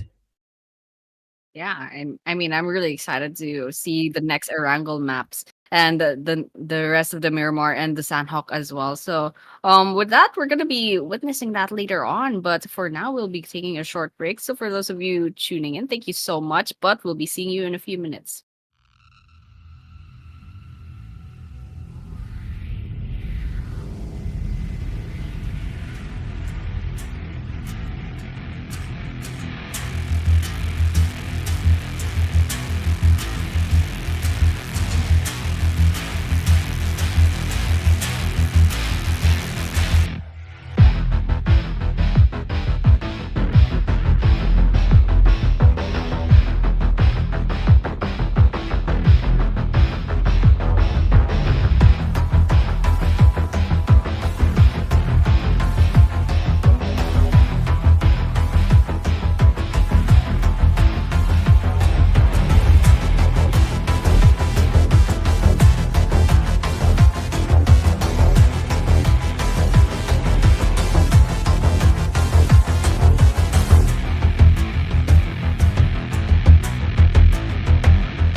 And we are back to Lidoma Asia Showdown. And of course, once again, we are your casters. My name is Annie, and Torx is with me. We just witnessed map number 2. That was Miramar with Talon Esports back to back winner chicken dinner. Absolutely crazy performance.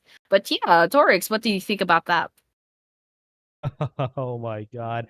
The way like these guys have performed, Talon Esports has showcased their aggression and everything. It's straight up amazing. But yes, ladies and gentlemen, if you don't know, you can also play the scrims and the tournament on the Lidoma Asia with your squad and win up to $5,000 every single month. This is your shot to go big. This is your chance to go big. Sign up right now. The link will be into the live chat if you will find it out. The mods will give it to you. So make sure you guys do that. Make sure you guys are there. Recruit your squad, make your squad, try to win those chunks of money for yourself, for your team, that will boost your morale. And maybe if you play good, you will have the chance to even play on the streams as well, where the matches will be streamed. So make sure you do that. Make sure you go sign up on platform.lidoma.com. The link will be into the chat as well. But yes, the 2 matches are done and dusted. The 3rd match will be once again the Miramar, the one that I have been waiting for, in fact, because this will be, in fact, is that Miramar or is that Erangel? That is Erangel. The next match is Erangel again. So with this Erangel, it's going to change everything because the teams now have like a slight homework done on where the teams are going to go, where they're going to drop out into the locations. And during that particular thing, they will have the opportunity of spotting and differentiating between, okay, what to do and what not to do from this point onward. Yeah, I mean, they already tried out their angle map, and well, this is a streamed tournament, so they could probably like look back on the videos and see how the other Exactly. teams kind of performed. And yeah, this is gonna be really fun. This is their second try on the Erangel map. Whether or not they're gonna be using the same drop-off points or using the same strategies, that's something that they'll be deciding on. Because once again, this is Erangel, and that flight path is quite straight. It's a pretty satisfying going from the southern part of the map towards the northern part. A little bit biased towards the west, however. And so it's gonna go from the Sosnovka military base going up to shooting range. So a lot of places are accessible at this point. Of course, once again, the military base is one of them. And Ferry Pier going up to Pochinki, Gatka, the ruins, perhaps the school, Rojok as well. And of course, yeah, shooting range. Giorgio Pool, yeah, probably still accessible, especially if you kind of walk just a little bit or maybe get a vehicle in place. But yeah, we're seeing where the teams are gonna go ahead and drop off on. And yeah, there's probably potentially a lot of early game engagements, just like the previous 2 maps. Because I mean, once again, we're seeing 18 whole teams participating in this tournament, so it's gonna be a tight fit in this Erangel map, and hopefully we can see some of the teams that are kind of like lagging behind, especially in the last 2 maps. Hopefully they go ahead and catch up to the rest of the teams. I mean, plane line wise, every team is once again kind of forced to take that engagement, kind of forced to take that fight for themselves. But if we're talking about the facts and figurines, we are seeing not a lot of teams close to proximity. But there we go, CELCOMDIGI Alliance in the fight against the PBMS. They're gonna get the 1 knockout. It will be a confirmation. The second one will be into that small shack. The compound, the door will be broken down, the player will be rushed upon, and it's over. CELCOMDIGI Alliance, the player that got the first elimination, he's right now knocked down. So Kasim needs to go forward, get those shots connected upon on the players, the rush up on the team, make some connectivity on towards the players. But oh my god, imagine that headshot connection with that knife that he threw up on towards the boy. But PBMS, one boy, he is looking at the rest of the players of the CELCOMDIGI Alliance, but not enough casualties is coming on. Not enough connection or like positioning-wise, he is seeing all those areas, but now he has spotted out the fact that there's going to be a flashbang, but in the flashbang, he manages to get a knockdown done. Oh my god, this guy is a beast. This guy is an absolute beast. He's going to go forward, take the fight 1v1 towards the players, in which case scenario he will be taken down. Now Casimo, once again, 25 bullets. He will take the player down. He will get the confirmation in an instant. He gets the player down to the last HP side, where CELCOMDIGI Alliance Olio comes in with the clutch. It's 1-1 for all of the player, 1 elimination for all of the players, and CELCOMDIGI Alliance alive with a 4-man squad. Amazingly done by these guys. Oh man, already 2 teams get wiped out of this map. Make that 3 with YG getting wiped out as well by the hands of MVKE. These guys, I mean, these guys are serious with their game. I mean, once again, this is 18 teams, so there's a lot of places that will probably have the same, I mean, like several squads trying to get off in the drop-off point. So, you know, it's unavoidable that, you know, there will be some early game engagements, especially since that's what we've observed in the last 2 maps. And of course, I really love these teams because they're quite aggressive. And so they'll be going in and taking that risk, trying to get as much eliminations as possible as even early on. And we're looking at Boom Esports, actually. They lost Bum Bum already. And so they're down to 3 players. But still, I mean, that's still a decent amount of numbers on their roster. But, I mean, would have been nice if they were a 4-man squad. But for everyone else, I mean, we're seeing a lot of these teams, they already have 4 eliminations on their side. So that's a good start. But of course, we're still in the early game. It's not even 5 minutes in just yet. So everyone's kind of just looting the place up. And some of these teams, they're still in the same vicinity, but I don't think they have enough information to kind of take those engagements yet. So, you know, everyone's just kind of looting about and enjoying pretty much this early game of the Erangel map. I mean, it's just the fact that once again we come into the Erangel and the Erangel is super aggressive. Once again, it is BTR getting those eliminations on their self. Now, with 1 player of the BTR down, it's a confirmation. CELCOMDIGI Alliance is the 5th elimination to their name. Oh my god, Vox is also down. That's 2nd one. 3rd party on the BTR. They are kind of being dragged up by not 1, not, in fact, 2 different teams from 2 different locations. And they have nowhere to go. Wherever they were constantly found and eliminated at this point. Sem9, talking about them so far, it is 4-man alive. Scooby, hi. It is Siren alongside of Dark System, and the 4-man, the playing 4, they will be going forward towards the side, in towards the, I'd say, location of RNG. Maybe the RNG will take the initiative, take the fights against them, but we will have to see if the fight will actually occur or not, because so far RNG is inside of that squad house and they're just chilling out. They're just waiting let the team enter this particular situation, then we're gonna make our move. Then we're gonna mark our move from this point onward. So 57 players and 15 teams so far within the first stage. 3 teams have been eliminated, and that's a very huge number compared to the fact and figurines that this is such a high level lobby. Yeah, I mean, these are some pretty big names, so especially how aggressive these teams are. I mean, it's really exciting to watch. But taking a look at this mini map, it looks like RNG Rangers, they're in close. They're quite close to another team, but I don't think they have any idea that, you know, the other one is there. And of course, taking a look at TALON, I mean, they have such a good run of these past 2 maps, 2 winner chicken dinners in a row, and now they have the 38 points. I mean, they pretty much solidified their place in number 1 at this point. It'll be a while before TODAK or any other team will be able to catch up to them.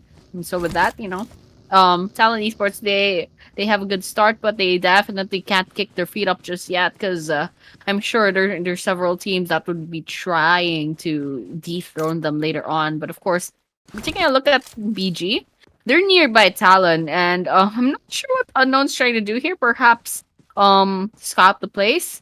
But Talon is nearby, and, you know, 1 wrong move, they're probably gonna get picked off. So I think they best be careful. Especially since, you know, Talon, they do have their vehicles, and I'm not sure what Unknown's idea is here. I think they're trying to snipe down the vehicles, and, you know, let's see if they can get some shots in. So far, nothing's happening. The stalemate scenario for the map has finally occurred, where the teams are outside of the circle. They're kind of like surviving outside. They're not making that much of a move. But 18 seconds, ladies and gentlemen. 18 seconds. And we will have our first circle closed in. One thing we do have to see into the fact that the situation, 57 players, 15 teams, how they're going to move forward and how they're going to take those effective fights against all of these teams. But here we go. The circle is going to take a shift all the way down to the south. The bridge is kind of in the circle. The water side, the river side is in the circle. We have CELCOMDIGI Alliance with the team Secret at this point, alongside of 7-9 as well. With all these numbers, with all these teams alive, oh my god, this is going to be such a huge factor. Yeah.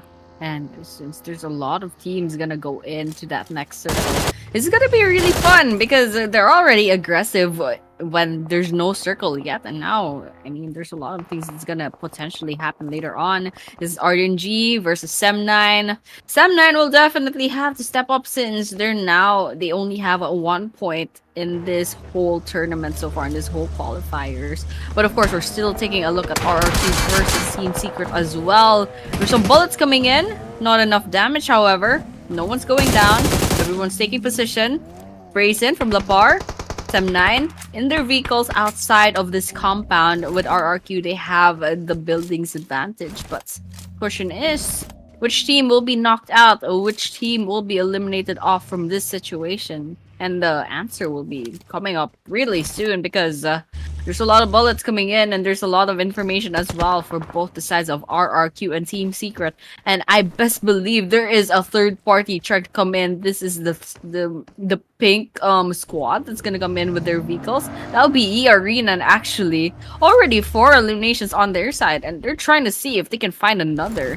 And so with that, oh no, actually it's not E Arena. I believe there was another squad, but yeah, of course E Arena, they'll be trying to secure this area, secure this compound for themselves. And so far nothing happening in the kill feed, so I think it's a stalemate, and everyone is kind of like trying to see if they can get as much information as possible. But it looks like Team Secret and RRQ finally getting a move on. Team Secret gets a 1 knock against the side of RRQ, and with that, they're trying to find another one, trying to see if they can scope out any moving bodies. But so far, I think RRQ is just doing a little reset before they come back and get their engagements against Team Secret.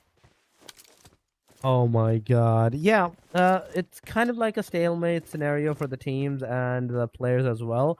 So far, what we are looking at the fact and figurines is the situation that the teams are trying to fight kind of into the further like zone areas. They're not over pushing. They are kind of like into the afraid side that, okay, what if we get eliminated, then we're not gonna get any points. And this is not the time to think that. This is the time to like do something. This is the time to go forward, take those aggressive stances, take those fights against all of these players. 56 players are remaining with 15 teams, and we have seen this number since like the past 3 minutes, I believe so, since the start of the circle. But now going into the next stage once again, it's gonna go all the way down towards the side of the water. It is almost 40%, 45% of the riverside area completely in the circle, and the rest of it, it's kind of like overpopulated. Yeah, and this is gonna be really fun because it's quite a small area.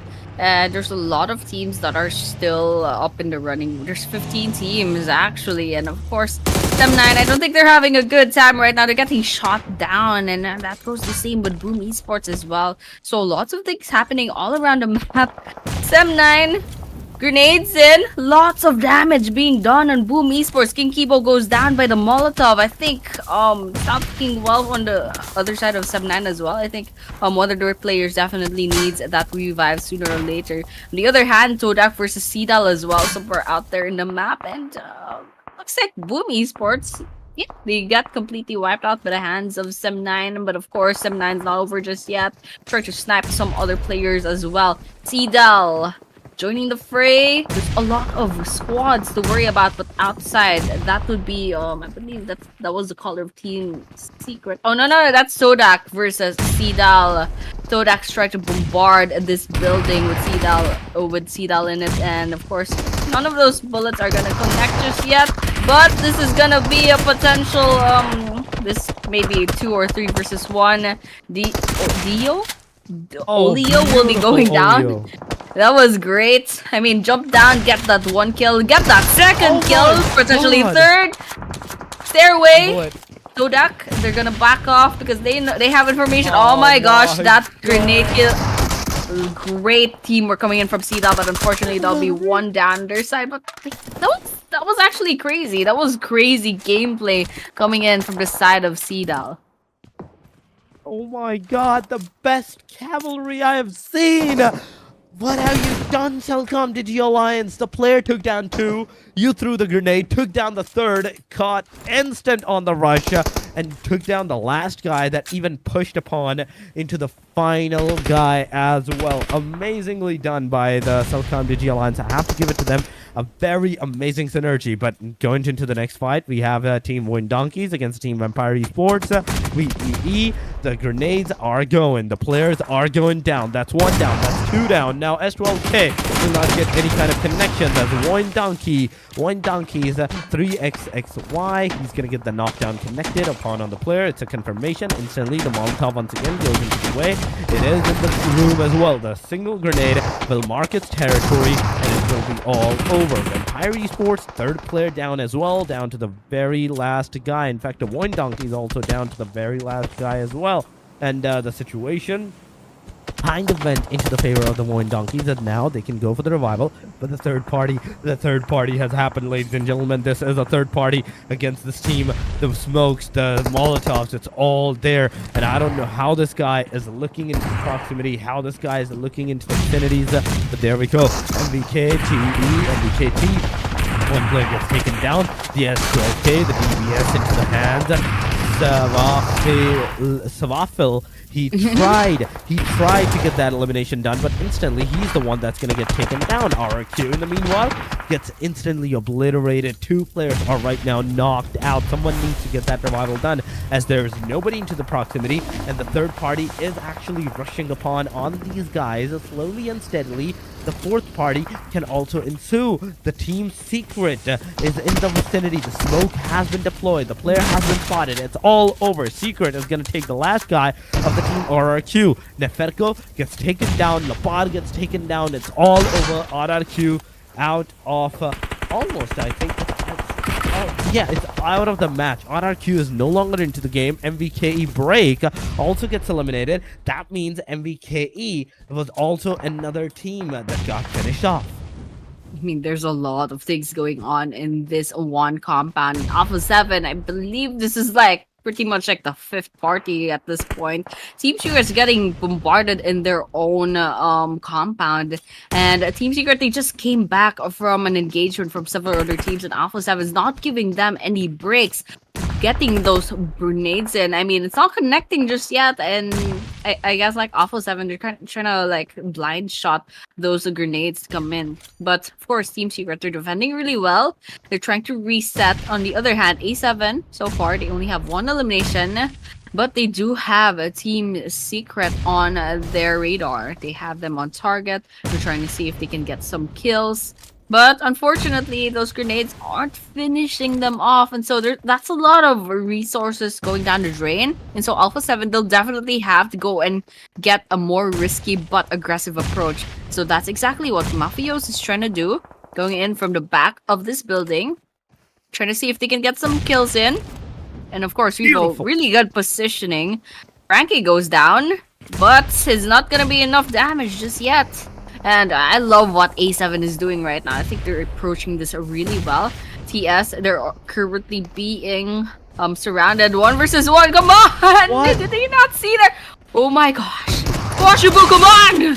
Right there! Oh my gosh. There we go. Finally. I was bit frustrating to watch, but finally A7 bags that kill. And with that, they walk away with 3 more eliminations than they started. But yeah, Team Secret completely gone by the hands of Alpha 7. We're looking at the top 6 teams, ladies and gentlemen, and a while ago, just 3 to 4 minutes ago, not too much, we had 12 teams. Now, with 6 total teams alive and the circle taking a bit of shift towards the south, slight towards the eastern angle, A7 is in the circle, BTR, the solo guy, is in the circle as well, Team E Arena. They are somewhat outside, 1 player is inside. They will try to get to the fights as well, but CELCOMDIGI Alliance, this is another team that might be getting a slight bit of tussle in a while, but so far it is BIGETRON ESPORTS, the 2 players that are trying their level best to not only just survive, but to survive with a decent number of elimination and positioning points. CELCOMDIGI Alliance going to these guys. They are close to the proximity of not 1, but 2 different teams, 2 to 3 different teams, and the fight can ensue at any time. These teams can have like a decent chance of securing those eliminations. The other team can also has the same chance, vice versa. You saw the BIGETRON guy. Why did you not shoot at him, Cluck? This is my question. You saw him behind that shack, you spotted him out, and you had the opportunity to not only just knock him out, but the moment he will try to get inside that shack, you will have the opportunity to finish him off as well, but you missed it up. 10 eliminations so far. And CELCOMDIGI Alliance, I think they're more into the safe side environment, whereas they are kind of going for the safer instead of those aggressive one, because they know they have the 10 eliminations, they will have it backed up. They just need those positioning, they just need those position points that can help them up. Yeah, definitely position points is what's gonna matter at this point, and that goes the same with eliminations, but that depends on how many are you on the roster right now. And Sem Knight, I think they're trying to join. They're trying to join in the fray. They have 3 eliminations so far, and A7 versus BTR right now. So there's actually a lot of things happening within this last circle. I mean, we're still 6 teams in, 19 players coming in, and we are stage 5 of the circle. So with that, we're gonna be definitely moving on to taking a look at EA. However, they're doing quite well. I mean, that's 9 whole eliminations, and to think that they were like pretty much dead last from map number 1, and they're coming up strong and map number 3. Oh my god. And of course, we're taking a look at E Arena. They're bombarding BIGETRON Esports. BIGETRON is not in a good spot right now. In E Arena, they are on a roll. Oh my gosh. That was a whole wipe up. That was crazy. But unfortunately, E Arena, they're not gonna celebrate for long because 2 of their players are knocked down. They're getting shot at one after the other, and so they'll have to worry about Alpha 7, who will be coming in and trying to take those eliminations for themselves. Oh my god, in fact, ladies and gentlemen, we are down to the top 5. A7, CELCOMDIGI Alliance, Sem9, BG, and E Arena into the match. But CELCOMDIGI Alliance, they're not going to join us for that much longer, as they will be the first one out of these top 5 to get eliminated. A7, Sem9, and BG. In fact, it's a 3 versus 3 versus 4 versus 4. I thought for a second there's 3-4 players, like in fact 3 teams with 4 players, but no, it's 2-2, 3-3, and 4-4. But Sem9, 1 player is gonna get taken down. E Arena, they're definitely gonna use this opportunity to take the fights and go. The fights are in fact happening. E Arena close to proximity, throwing that grenade, it up, will it have a connection? This is the bigger question. Will it have a knockdown onto the players from the backside? The shots did come in the clutch. You know, 1 player gets taken down. It's a knockdown onto the guy. The player has to be revived as soon as possible. The shots, the sprays from Mafioso are coming in. Nobody's getting a connection. The player is still in the safe side. BIGETRON, BG, in fact, they are rushing up on Team Sem9, and in a short while we might see Sem9 struggle, get eliminated, because from what I can see, BURMESE, the GHOULS, they have a very, not only just an amazing position, but they will also have an amazing knockdown angles that they can particularly use against all of these team players, all of these teams at this location. Look at this, the peak. He's trying to look out for the fact that if there's anyone in those stairs, now the player knows exactly that there is definitely someone. He's gonna go inside. He's gonna use that S12K. Gonna take one player down. He's gonna take two players down. It's all over. Sem9 out of the match. We are down to the top two, ladies and gentlemen. BG 4-man, A7 4-man, but A7 had one player knocked down. The circle's closing in. This is the 6th stage, and we are already down to the last two. Oh man, I love what Yatka did back there. I mean, hiding outside of that window, and unfortunately, Sem9 didn't know better. I mean, they didn't know, like, there was someone in there. They thought they were kind of safe within that place, but BG, they swoop in, they get those 2 kills, and they ultimately wipe them out of the map. But of course, right now, Alpha 7 will have to worry about BG, but on the other hand, I think it'll be BG that will have to worry about Alpha 7, because, I mean, Alpha 7, they're taking a lot of damage, but of course, they do have a good run so far. 8 eliminations. Actually, both teams, they do have 8 eliminations. So with that, I mean, this is gonna be really exciting. Alpha 7, I think they'll have to get them moving. They'll have to go ahead and reposition, because they're quite a bit far from BG. But of course, they're trying to approach this really carefully, because this is the last few. This is the last team. This is the last squad versus squad of this last map, of this Erangel map, rather, this map number 3, and whoever wins this, it's gonna be, I mean, the winner of this winner chicken, that's 10 whole placement points. So with that, Alpha 7 versus Burmese Ghouls, 4 players still standing on both sides, so it's anyone's game. Burmese Ghouls, it looks like they've exited their building. That circle is going to favor A7, however. So let's see how Burmese Ghouls will respond to that. What these two teams are going to do from this point onward, it is just a patience game. Whosoever is going to make the first mistake will instantly be punished, will instantly be obliterated from this point onward. BG Unknown so far into the front lines. He is looking at the players. Unknown from the front lines. You can see him. Carijo.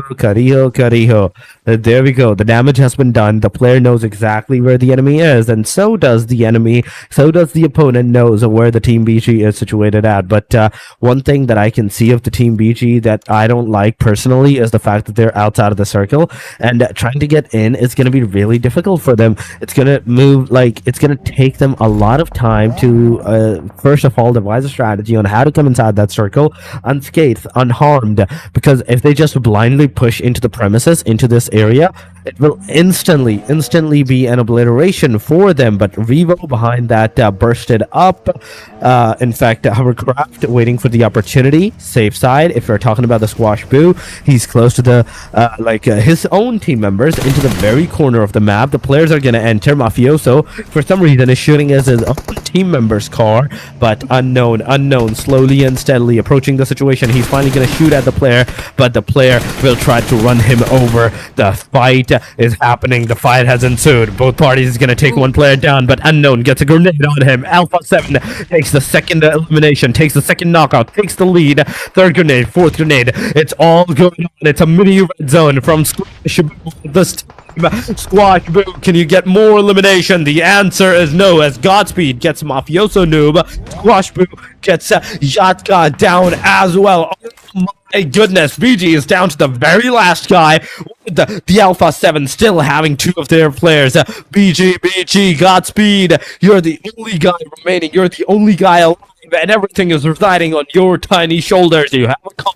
You have a vehicle, you can just approach a different situation, maybe behind a rock or something, try to get a different angle against these teams, tend to take the fight, or use all the utilities that you had, take the utilities from your team members, use the smokes with yourself, and make sure that you try to get that revival done, because those revivals are crucial at this point. But the grenade comes in, the revival that could have been done, it's no longer possible. Godspeed is low on that HP, he's gonna try, but no whatsoever. It's Alpha 7 for you guys, ladies and gentlemen. That's gonna have the winner chicken dinner of the match at number 3. Well, that was crazy, but unfortunately, both teams actually had several players on in their lineup needing that revive. But it's Alpha 7 that had the opportunity to give those revives to those players. And unfortunately, BG, their last player, couldn't get to their teammates just in time. I mean, they didn't have the luxury of doing so. They run the risk of getting shot at. And so you can notice actually that the last person of BG, Burmese Ghouls, they were kind of just like going back and forth, not knowing what to do at that point because they're out in the open. They don't have much information and they can't get those revives in. And with that, of course, Alpha 7 Esports, they bagged this third chicken dinner. And basically, like, breaking the combo of Talon Esports. And yeah, this is our MVP, Squash Boo, with 10 whole eliminations. That's double digits, 10 eliminations, and of course, 1,205 damage. And of course, that survival time of 25 minutes and 15 seconds. Once again, congratulations to Alpha 7 Esports. It was a good run. It was a good map for their side. And of course, that winner chicken dinner is giving them a lot of placement points to work with. It definitely is, but the MVP, as Squash Boo is the MVP, he also has the elimination points, the damage to back it up as well. 1,205 damage with 10 elimination. It's a very big number. It's a very decent number, in fact, if I have to say. But going into the match ranking, we are looking at the fact of 22 points. 22 points for the side of Alpha 7. Then we have Burmese Gold with 15. 15 for E Arena as well with 11 eliminations to their name. 13 points for Celcom. Sem9 has 10. 8 for MG and Viking. Team Secret has 6. 5 for RQ. BIGETRON with the 2 alongside of VOIN Donkeys. Then we have a line of 1. Vampire, TODAK, Boom Esports with 1. Then Rangers, Talon, Yangon, ALTEREGOs, and PLAYBOOKxMISFIT with just 0 points. Not a single point to their name. And judging from the fact of this match, some teams will definitely be getting hit hard because of that, and they will be going down into the overall ranking as well. As Talon, they're going to hold their number 1 position with 38 points still. Then look at the rest of the teams at 35 points. Alpha 7, they took a very big jump. Arena 26, 22 points for CELCOMDIGI Alliance as well, but VOIN Donkeys has lost 3 of their positions, 20 points. Team Secret has successfully risen up 1 position with on the number 6 now, 18 total points. TODAK 18 points. We have Burmese Gold 18 points. MG and Vikings with 16. Yeah, I mean that's first half of our overall rankings of day number 1. Coming in at 10th is Bigetron Esports with 15, Alter Ego with 14, Sem9 and RQ both tie for 11 points. PBMF, Boom Esports both have 9. Yangon Galacticos with 8, Vampire Esports with 5, and Rangers with 4. And yeah, some of these teams, they did get picked off quite early on, especially in this last map. But yeah, I mean, basically, they still have the rest of this day, the half of this day, and of course, there's tomorrow to kind of catch up on the rankings.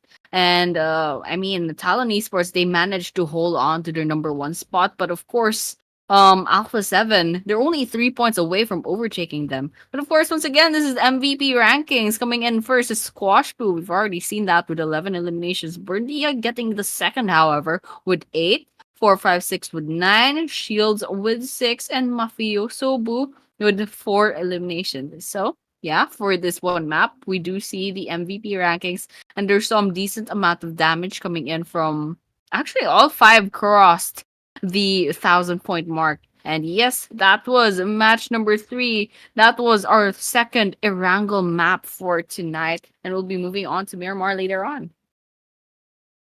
Oh my god. And now with this, we are in fact halfway done of our day number 1, ladies and gentlemen. With this, now the teams may change their strategy from this point onward, and they might not, they might do, because the next match is once again the Miramar, the final Miramar. Then we will have another Erangel, and last but not the least, we will end our day on the Sanhok match.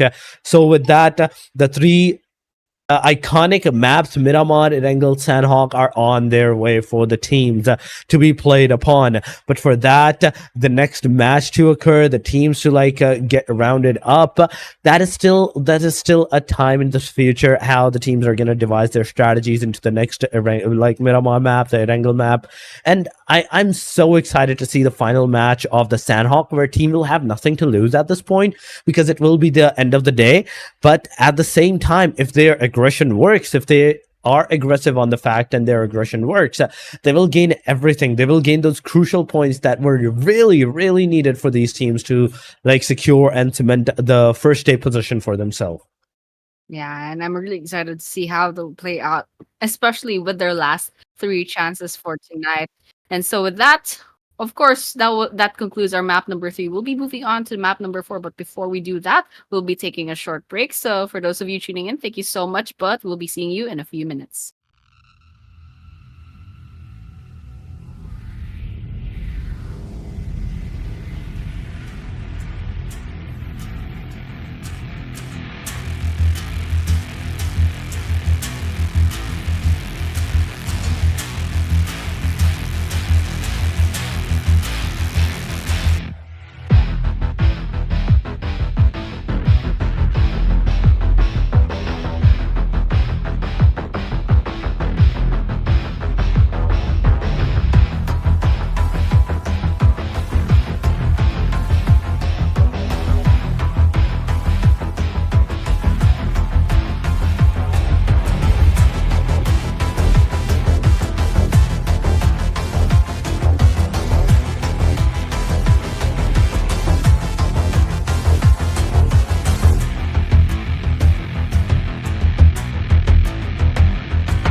Welcome back, ladies and gentlemen, once again to the Lidoma Asia Showdown.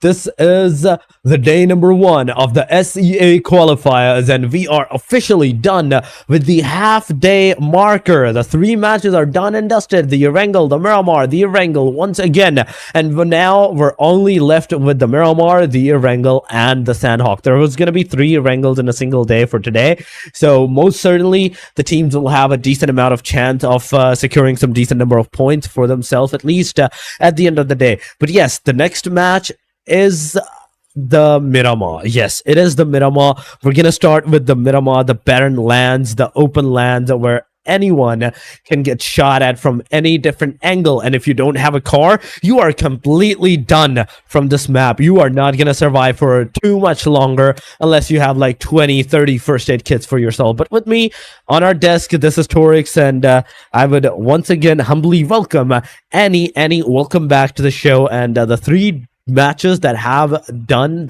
been done and dusted, it has been a delight. Yeah, absolutely a delight. And it's also a delight to be here casting for Lidoma Asia Showdown. And we've seen a lot of really great games, especially the first 2 maps with the win of Talon Esports back to back. And of course, map number 3 with Alpha 7 Esports, a really good run and a lot of points garnered from that one map, shooting them up all the way to number 2 on the leaderboards. So, we kind of observe that, there's some teams to look out for. Definitely a lot of teams to look out for. And that includes Alpha 7 and Talon Esports and some other teams as well. And so I'm really excited to see how this second Miramar for tonight is going to play out. And with that, we are on the plane once again. And we're going to be seeing the flight path. Very satisfying, actually, just going in, halving this Miramar map from north to south. So lots of places are accessible, especially Los Leones. And I guess it's a bit accessible towards the eastern and western sides as What? well. So a lot of these teams will have all the freedom in the world to go to their favorite places.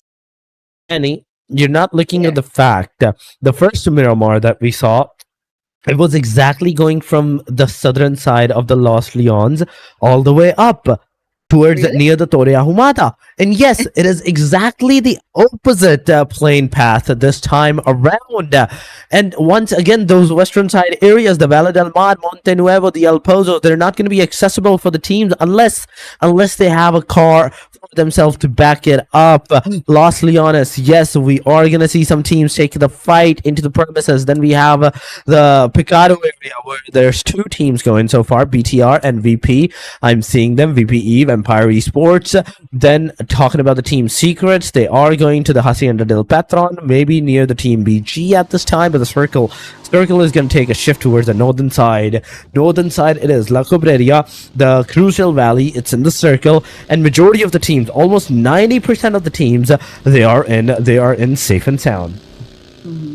That plane just went on a return flight, coming in north to south. And so with that, we're seeing that circle smack in the middle of Miramar. And a lot of the teams are already safe and sound within that area. And so if we're going to be following what happened in the first Miramar map, we're going to be expecting some early game engagements despite it being a big map. I mean, there's 18 teams to worry about. And for sure, there'll be some teams that will be dropping off in the same area, in the same vicinity. So that's something to look out for. But actually, so far, I don't see anything popping up in the kill feed. But of course, a little bit worried for the team in the small camera. I think there's another team nearby, and it's still a few seconds into the game, so they're kind of still trying to loot up the place.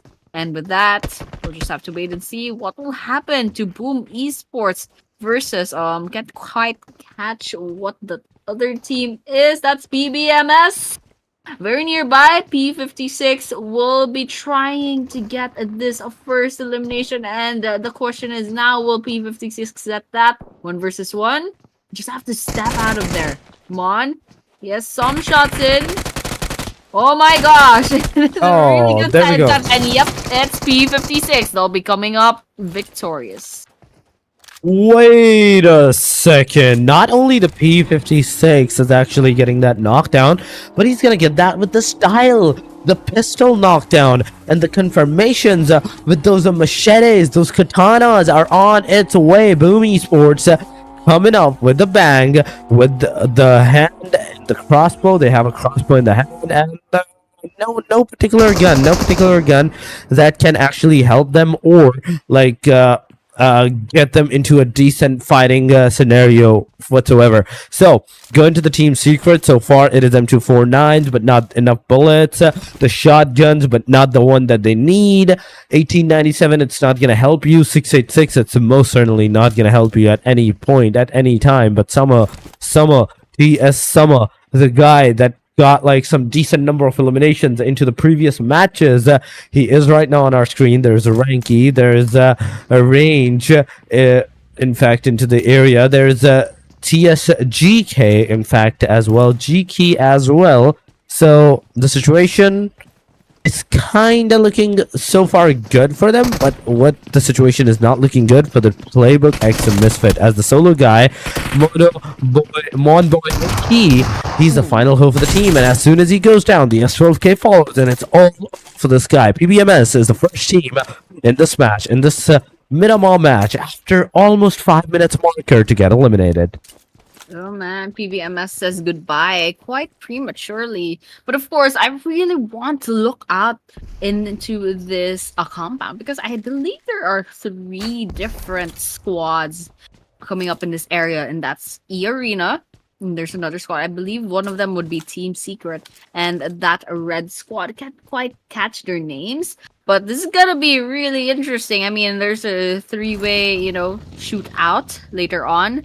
But so far, no one's engaging yet. No one's initiating. But it's definitely not gonna stay quiet for very long. It looks like Team Secret, they'll be taking this building for themselves. They're positioning themselves, trying to see if they can get some pickoffs before they really risk it all. But Burmese Ghouls, they're out in the open, taking the risky route. I believe they'll be trying to go ahead and scout the area, trying to see if they can get any kills, any stray kills. Godspeed, a little bit risky move, trying to go in through the buildings as well. And the arena, looks like two of their players, they're out and about in their vehicles. And so that's pretty much what's happening between these three teams. But so far, nothing's popping up in the kill feed, so I think they're just trying to wait and see, trying to get more information before they can really go ahead and commit to this engagement. I mean, at this point, it's still the start of the game, and you don't want to come out like shortly into these areas. You want to make sure that whatever you're doing, you're getting you're getting yourself some decent number of elimination whatsoever, and without a lot of casualties on top of that. You don't want like the casualties to be done upon you that can put you into the harm's way. Aside from that, if we are looking at the fact of the arena so far, Circus, I'm not sure if I said that name right, but he has a VSS in hand, and that VSS can actually give him a little bit of momentum, a little bit of edge against the teams that might be into the proximity, trying to like find out where the enemies are, where their opponents are, because VSS is such like a gun where you can't hear it after 100 meters. You will be completely into the stealth mode. Unless someone sees you, you are not going to be heard anytime soon. But talking about the Team Empire Esports versus Team Talon after the first two, winner chicken dinner. Team Talon is kind of like right now struggling from this point onward, Annie, and this is not a good thing. This is not a good situation, because now Team Talon, as they're struggling from this point onward, things might not work out for them. Yeah, I definitely agree with you, especially with A7 just looming about with 3 points left before they are able to take over that number one spot. But of course, there's a lot of things happening as well in the kill feed. I guess there's a lot of early mid game engagement, especially here. Rangers versus MVKE. Nathan gets a knockdown, gets that confirmation as well, and of course that is a second kill in a row. Superman finds the kryptonite on Nathan, and of course, with that, that's 3 eliminations so far on their side. I think they're gonna go ahead and try to hunt down the last player. Yep, Superman meets their demise, and that is 4 eliminations on the side of RNG. And so with that, actually there's still 1 player left standing on MVK. So they'll have to go ahead and try to hunt them down. But of course, in some other part of the map, there's a lot of things happening between YG and...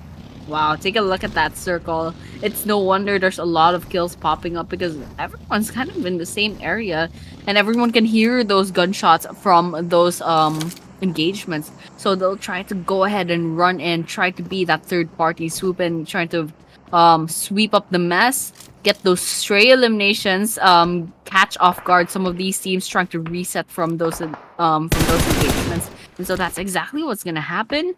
And of course, going in into the safe zone, there's gonna be a lot of fun within that circle later on. There's going to definitely be a lot of fun into that circle, and already the fun's beginning. You can see Yatka using that mini 14 8x scopes to get some damage done on towards the players, but not enough damage for the eliminations to actually occur, the knockouts to actually ensue. YG is one of the team that has 1 player knocked down, and maybe in a short while that player will get the confirmation, but no. Sen9 is the team that will get the confirmation first on themselves. That is Firen gets finisher off. YG to the proximity, the fight can definitely happen. Dark System onto the top of the mountain with the mini 14 8x 6x scope. He's ready to take that action against the player. The grenade from Scooby-Doo made its way, made its trajectory over towards the players. Not enough damage for the player to get taken down. Scooby-Doo slowly and steadily approaching the situation. Go from the top of the mountain, now forward. The UMP-45 is definitely going to get the player down, and it's over. The player has been finished off in an instant. That's a knockdown. That's a confirmation. That's another point. Elimination point to the side of Sem9. Sem9 finally getting those 2 eliminations, slowly catching up to the rest of these 18 teams. And so with that, I mean, it's going really well for Sem9, but they have a lot of ground to cover before they really catch up to everyone else. We're looking at BIGETRON Esports right now. Still, only 1 elimination so far, and they need to revive one of their players. But of course, Balakmik is trying to get those sprays in against that is VP. Yeah, I'm not quite sure that. But anyways, yeah, VP is definitely having a lot of. Oh yeah, it's definitely Vampire Esports has a target on their backs, and BTR are trying to get those kills in. Going into the aggressive, I think they're trying to come in and go nearer to Vampire Esports, trying to get those shots in, and Razy gets Tony K down from the side of Vampire Esports. And now, with that, it's a finisher, definitely a finisher. And now Vampire Esports is down to 3 players left on their lineup. Oh my god. Down to 3 players, ladies and gentlemen. We have the 3 players alive, but Vampire Esports close to the fight with the Team VTR. Oh my god, oh my goodness, Federalis, you beast hooking down Newsy. And right with this, now Vampire Esports throwing the grenades. Federalis made sure that he healed in time. Once again, 75% HP. That booster, 50% HP, above 50% is definitely gonna help him. Now the damage, he tanked it once again, going for the heal, going for the full first aid kit. In the meanwhile, the grenade is coming in. The grenade will burst down in a short while. It fell short. It kind of bursted early on, but now Vampire Esports closing in. The BTR closing into the Vampires. Walks 6C. He's the guy that's down. Risey cooking that grenade. This can be detrimental for you. He's gonna throw that grenade. It's gonna hit the player. It's gonna take the player down. The Molotov will make sure to work up this guy, and it will be all for the players at the very least. So Risey into close vicinity. The 1v1 fight ensued. Risey gets taken down. Mela is super low on that HP. Oh my god. Oh my god. What is going on? Empire Mela, the last guy, the last person to be alive, has been burned down to crisp. It is over. Vampire Esports gonna get eliminated on the hashtag number 16 as YG gets eliminated on 17th. Yeah, but it's definitely not over just yet. We're taking a look at what RRQ is up to right now. I mean, they can hear that ruckus from outside, and you can just see that mini-map. There's a lot of opponents surrounding them. And so, they're still safe and sound within the building. But once that circle closes in, and then they'll see the next stage, and they're definitely gonna have to rotate if ever the game just doesn't favor their area. But of course, it scopes out, trying to see if they can find some pickoffs, so all the while they're still inside. Definitely possible, but a little bit risky in giving away their location. But of course, I'm seeing Alpha 7 so far, 0 eliminations, but there might be a first. The hands of Alpha 7, that's a 1 down on the side of VD. And of course, trying to find a second. There's VD at the distance. They do have their vehicles, and Mafioso's definitely trying to chase them on foot. But yeah, of course, good start. But A7, they definitely have to start warming themselves up, because right now they're still on the first elimination of the game. But Esports trying to get those kills. They do get those kills against BTR, but on the other hand, they still have to revive 2 of those players. We're back to A7. VD finally disembarks their vehicles. This is a 2 versus 1. There's 1 down the side of VD. That's a finisher, but Revo will be getting knocked down. And VD, they do lose 2 players. And there's 1 player, I think that's Ryza, that's very close to death. A7, still 2 players in the running. 2 players need that revive. There's still a possibility of surviving this. 1 versus 1. High ground on the side of Alpha 7. Sidesteps. None of those bullets connecting until now. VD will be meeting their demise. Alpha 7 collects their 4 eliminations. Oh my god, those 4 eliminations came in, but now BTR is gonna force their way against the Team Boom Esports.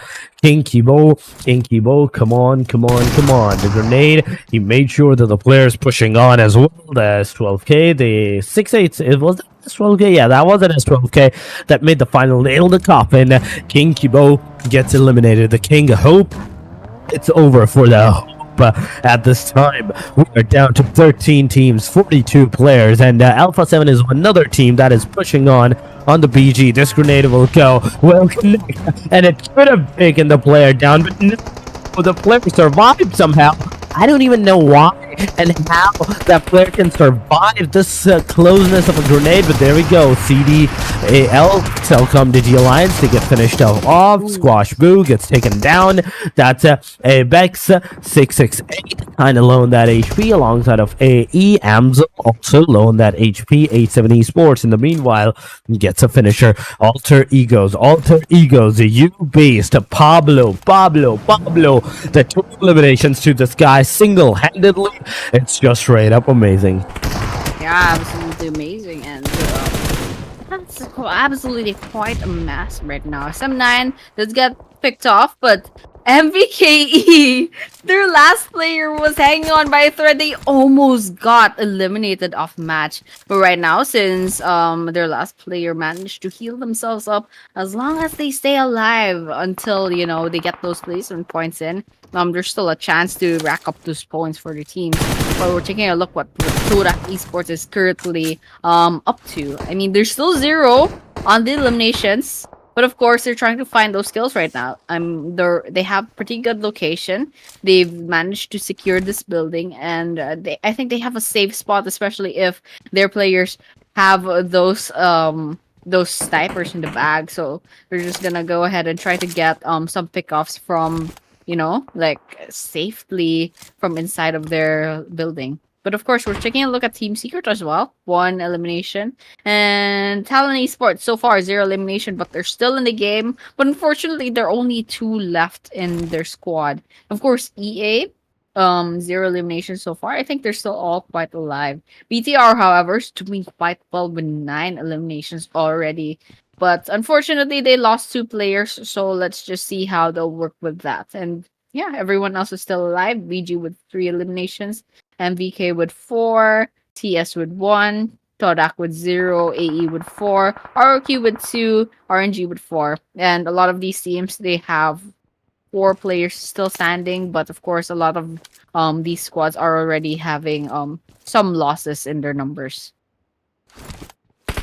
I mean, the losses do kind of adds up. RNG is a team alongside of TDK, TS, BG, and EA. The only 5 names that I can so far see without even a single casualty to their name, but they have a decent number of eliminations to their point. But there we go. The circle's going to take another shift, this time towards the northern side. The Hacienda del Patron, the city of Hacienda del Patron, is right now inside, and you can already see the situation, how it's gonna help, how it's gonna go forward, because I can tell you just by looking at the numbers, the sheer numbers of the player in a single place, that all of these guys, all of these players, they will be getting into such a hard tussle.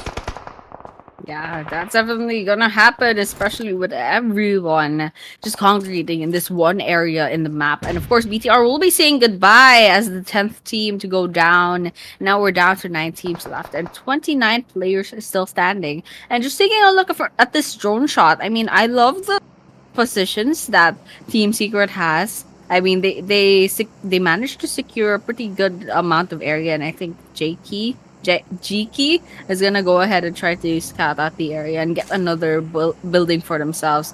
RNG Rangers, 4 eliminations so far, and they still have all 4 players standing. So they're still a pretty good runner for that chicken dinner, but something that'll be I think it's quite early to say that. But MVKE, unfortunately, it's just Tinzy rather. Tinzy is all that's left on their team. And so the best thing that they can do is kind of stay alive for the good of their team. And that goes the same with a lot of teams.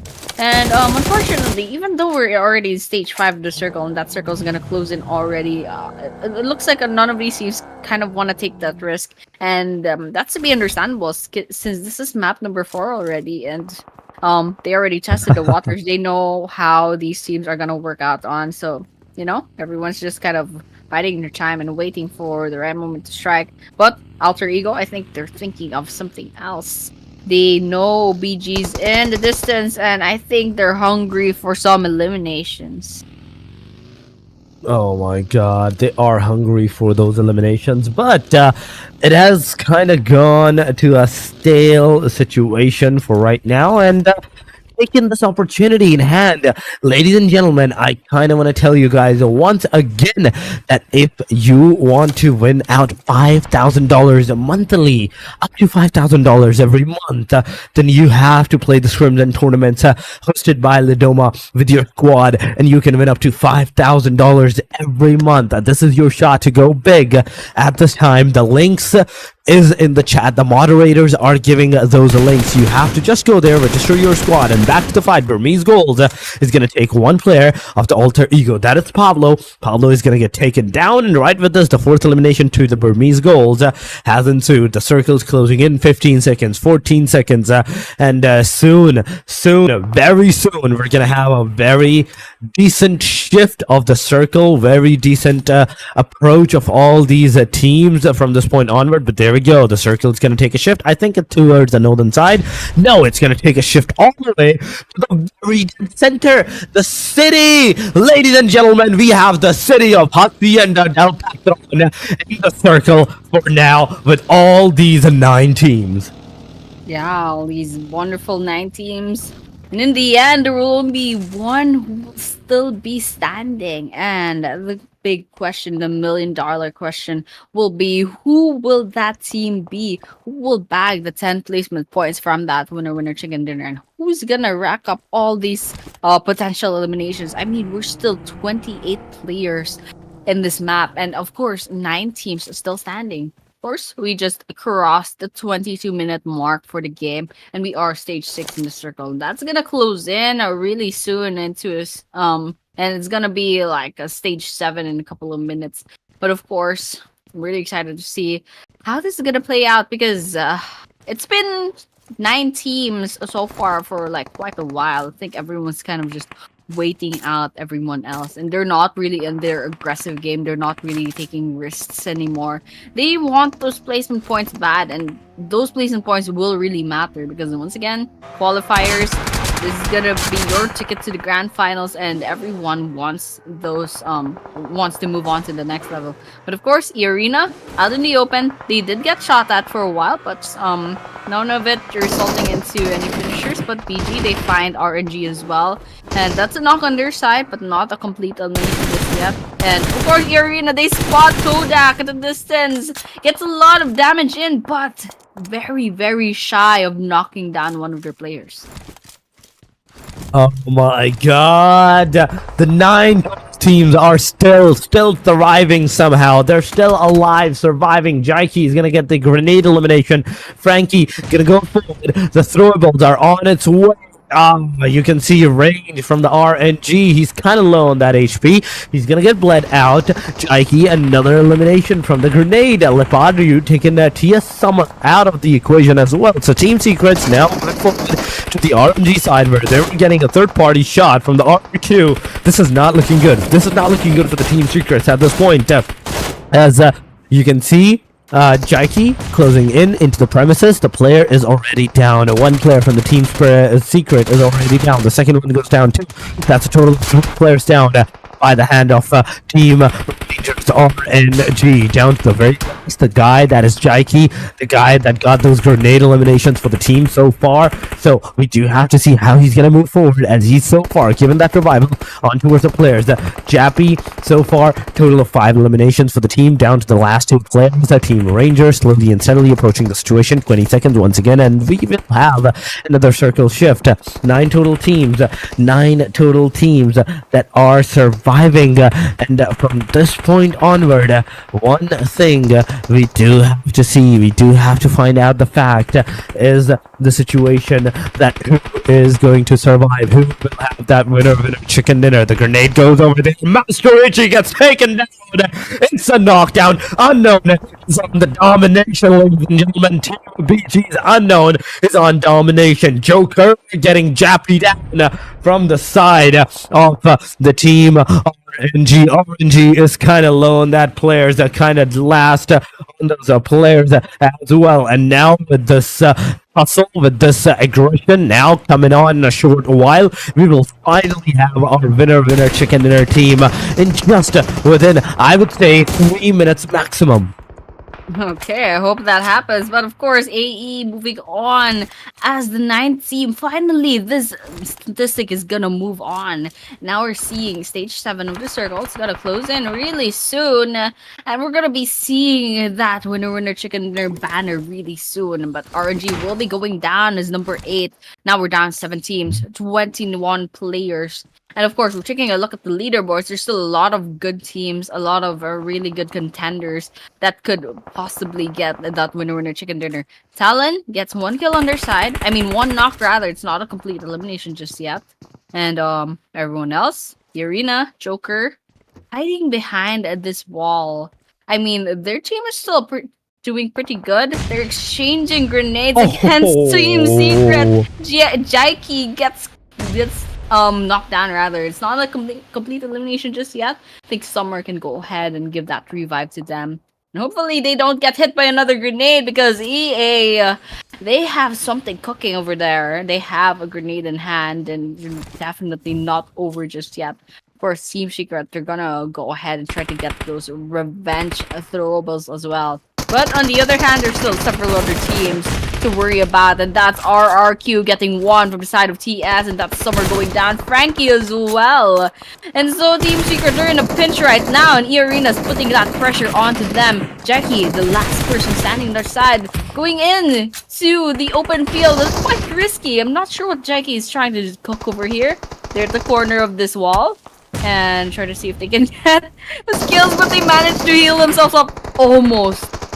Almost lost their place in this map. I'm telling you. They just, I mean, they managed to heal in time, but I don't know how long it'll take before Jackie eventually loses their place.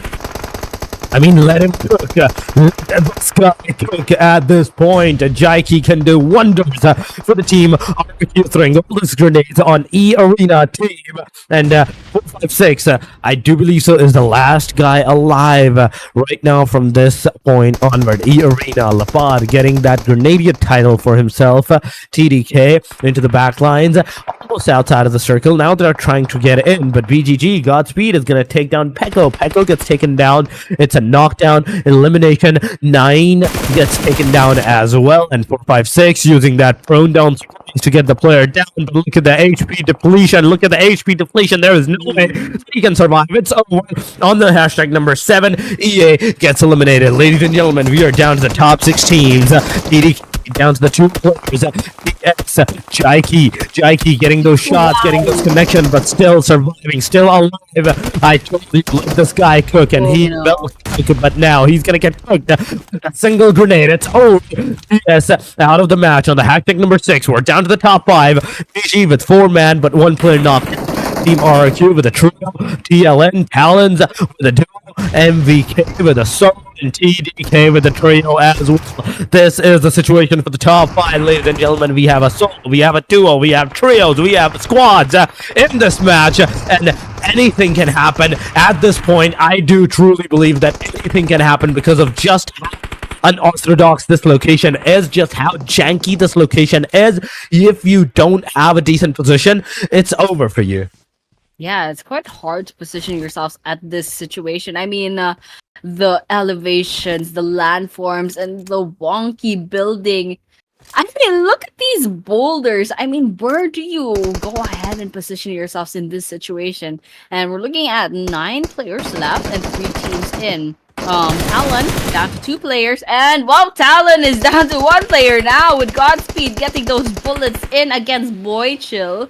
And just hunting down the last player. That will be I believe that's Axel, side of Talon Esports. Just hiding about, trying to see if they can keep their Oh place. my god! At RQ, not in a good position. Godspeed is raining bullets down quite literally to their side. BG, so far they have the best situation right now. They get one from the side of RQ, and Oh yep, no. that is RRQ saying goodbye. Now this is between Axel versus the rest of Oh my BG. god. This is down to the last two teams, ladies and gentlemen. It's a 3 versus 1 scenario. Talon, the situation is still into their hands as well. They can still get this match as well. Chicken Dinner as they're getting their third elimination. Now back to the AKM. They're going to take the fight into the close range quarters. The player closes in with the S12K. He does a lot of damage, but from the range side, it is Godspeed. That's going to have the final nail in the coffin. It's all over. It's a winner, Chicken Dinner BG. Beautifully done by these guys. Amazing game whatsoever. Chicken Dinner, winner, Chicken Dinner to this team. And I'm just imagining about the eliminations that they're gonna have for themselves because of this. This was the match number 4. Burmese GHOULS got that Chicken Dinner, and from what I can assume, I think it is almost like 9, maybe 10 eliminations. Yeah, Burmese Ghouls, they had a good run on this map. And we're looking at their MVP, that's Godspeed. Yeah, definitely. We keep seeing Godspeed getting those shots in and contributing a lot of eliminations, 6 in fact, to their team. And of course, that's 839 damage. And of course, this was a pretty long Miramar map. It lasted for 29 minutes and 4 seconds. And so with that, Burmese Ghouls, they definitely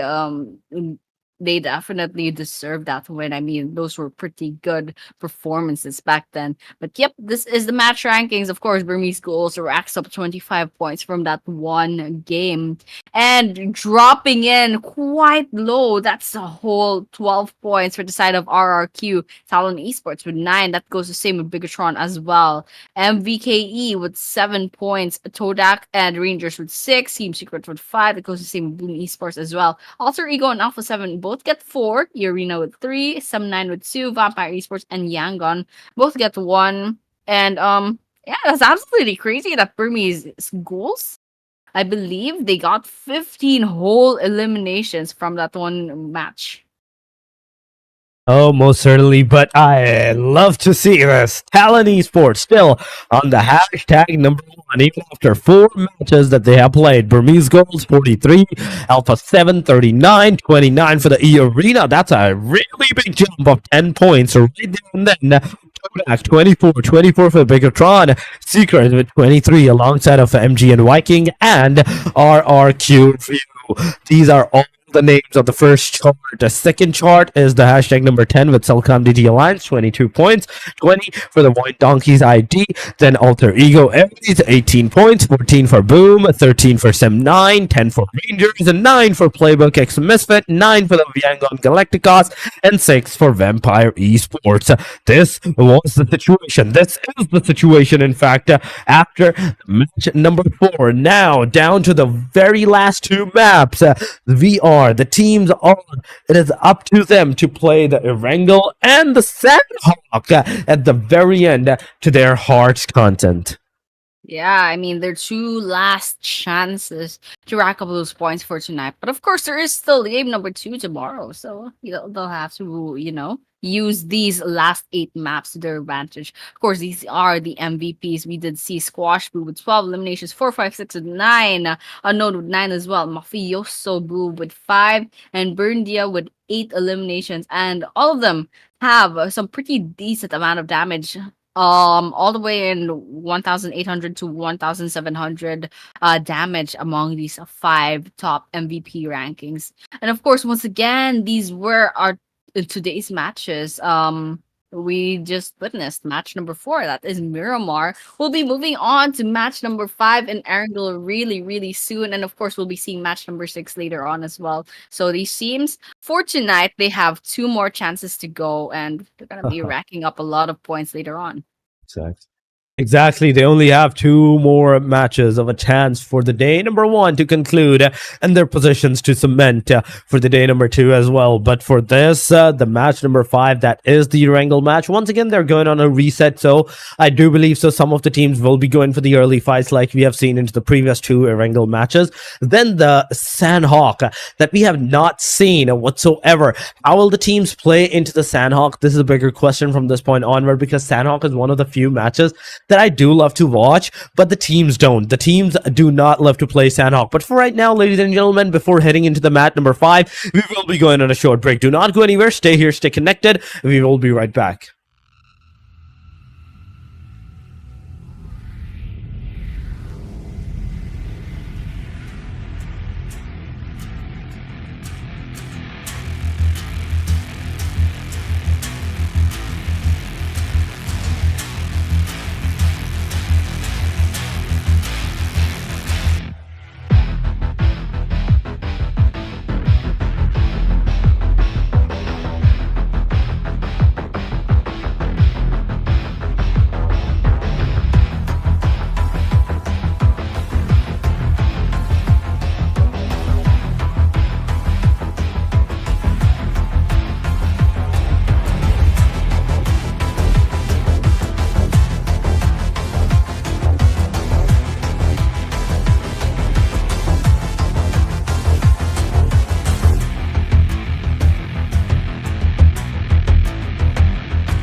Right, we are back, ladies and gentlemen, to Libdoma Asia Showdown. That was map number 4, our last Miramar map for tonight. We'll be moving on to map number 5, which is Erangel. And then later on, match number 6 with us, our Sanhok. And of course, once again, we're your casters. My name is Annie, and Torx will be Torx. What's up?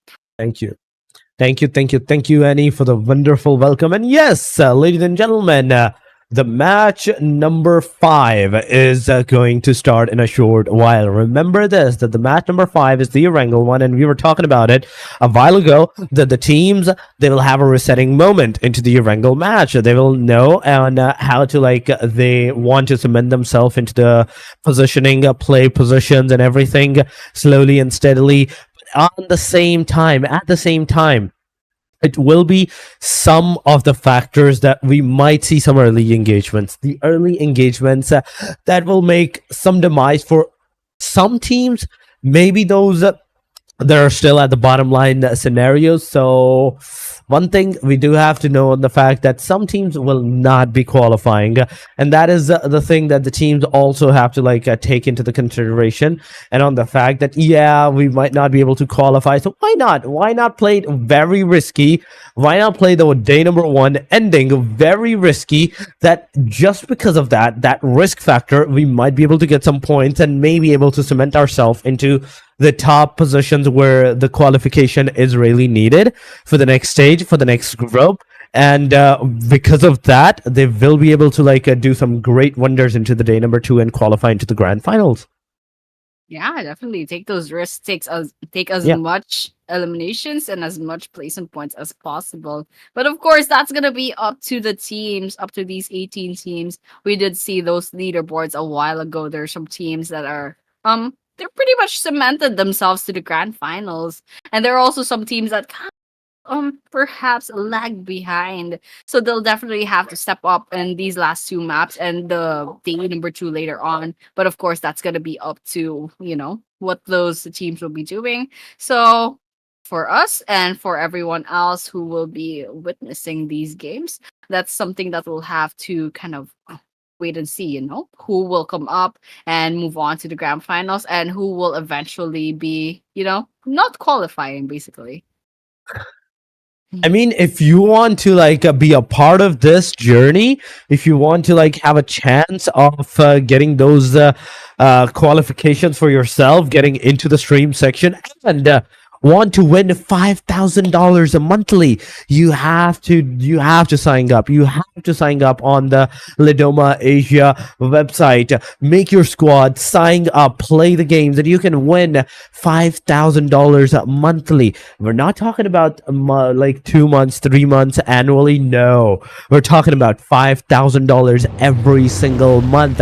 It is your chance to be the big shot right now. Sign up on platform.ledoma.com. The link will be on the chat as well, because this is the scrims and the tournaments that is being hosted by Ledoma Asia, and some of the qualifications some of the qualifiers will go into the stages where you will have the chance of securing your seat, securing your slot into the streaming side elements as well, where we will cast you, where the other casters might also cast for your team, for you, and be the part of the bigger picture. But yes, if you haven't liked the stream, what are you doing? Come on, it's already been 5 matches, it's already been 4 matches, in fact. This is the 5th match. You have to like the stream. Come on, do subscribe to the channel. And as we are talking about all the facts and figurines of the match has started, and with this, the Severny all the way down to the Senvoska military base is our plane line.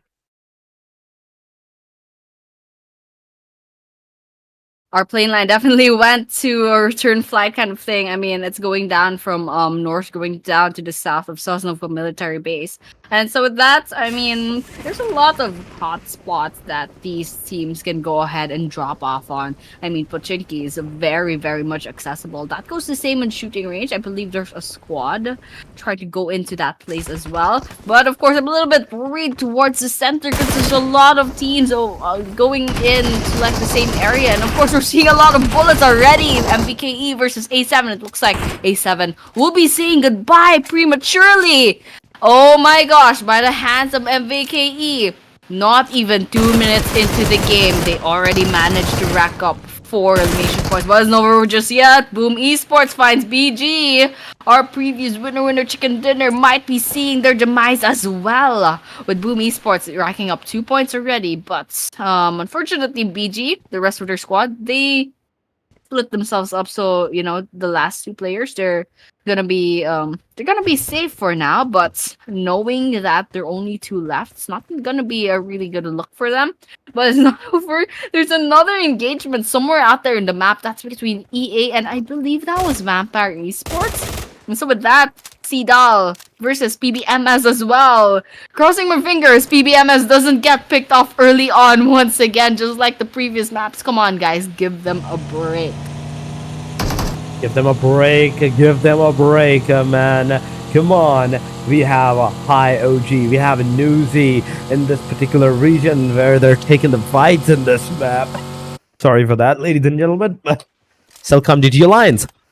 There's another team that is close to the proximity of the fights. PBMS, they're throwing the grenades, which could have hit Kasim, but Kasim, you beauty, you survived that. You kind of went into the exact place where not even a slightest splash damage of that grenade is going to happen on you, and you just survived that right there and then. But now, CD AL, CELCOMDIGI Alliance, they're going to move out of this proximity. They're going to move out of this area into the safer side angles. And from this point onward, I think if they want to, they can get together into the same compound, then take the fight against the PBMS, get those eliminations done. They can potentially do it. I know they have the gun power for that, but there we go. The tap, fire. The Mini 14s got a connection, but not enough for the knockdown. The player is still alive. And, oh my God, Amon boy, he is alive and kicking, and now he knows exactly where CELCOMDIGI Alliance's rest of the players are. Yeah. Oh well. It's gonna be really fun play between PBMF and as well as CDL. Because I think PBMS or PBMS rather. But that's Misfits. Okay, PBMS, they're trying to play it safe because, of course, they're lagging behind a lot by points. So they're trying to be as careful as possible. But over here, Vampire Esports not looking well up this staircase. And of course, Vampire Esports is just right there trying to see they can get those 2 eliminations that easily. Tony K lost a lot of health, but the good thing is they managed to rack up at least 1 elimination. I wonder what happened to the other one. But yeah, anyways, outside of this compound, looks like 7-9, the rest of 7-9 is trying to storm in. In this window, this is a 2 versus 1. 7-9 versus Vampire Esports. Tony K very low on health. Grayson not connecting, however. Oh my gosh, it's quite frustrating. Tony K and the last person of 7-9 are very low on health, but 1v4? in the end, Vampire Esports wins that engagement rather, walks away with 4 eliminations for Tony K. Oh my God, this guy is a beast. Even though, yeah, they lost 2 of their players, Mela and Uzi. But yeah, at the very end, this guy made sure that he's gonna take everyone single-handedly, all by himself into the area. Yeah, it was kind of like a cover fire from the side of Vampire Esports Genola, but still. 4 eliminations is 4 eliminations. You cannot get away from that. It is a 1v4 right there and then. 58 players are remaining from this point onward. As Vampire Esports, they have 6 overall on the hashtag number 16. They are residing now. They might be able to get into the hashtag number 15, given the RNG do not get any points, or Vampire Esports secure more and more points. But I'm so amazed to see TALON Esports, even though like the last 2 matches of there has not been that good. They're still on the hashtag number 1. BG is closing up to them, catching up to them really greatly. 43 points to them. A7 Esports, the team that was on the hashtag number 3, they have been eliminated early on. Given enough chance, EA, if they secure like 5-6 eliminations and a survival of top 3, they will instantly take down A7 out of this number 3 equation and take their position for themselves. Yeah, this is a really volatile position, especially for the top 3 and the top 4. But on the other hand, top 1 and top 2, quite far off, from everyone else. They're like 47, 43, and pretty much solidified their places over there at the top 2. But of course, a little bit nervous for TALON Esports once again. They're only 4 points away from being overtaken by BG. But of course, TALON Esports, if luck is on their side for this map, they can definitely rack up a lot of elimination points as well as placement points for their side, and so they'll put a little bit bigger gap between them and the top number 2. But of course, there's a chance A7 and EA can eventually catch up to them, but that's something that they'll have to work really hard for. But of course, we're taking a look at what TALON is up to. I mean, 0 eliminations, and I don't think they've ran into any other teams just yet. But then again, it's still quite early on in the game. We're in the mid game. We're 7 minutes into the game right now in Erangel, and we're still stage 1 in the circle. So we shouldn't expect too much. But of course, this is quite exciting since this is the second to the last chance, and of course, Sanhok later on is a little bit unpredictable. So these teams, if they want a lot of points, especially for the teams that do really well in Erangel, they'll have to go ahead and step on and try to get as much points as possible.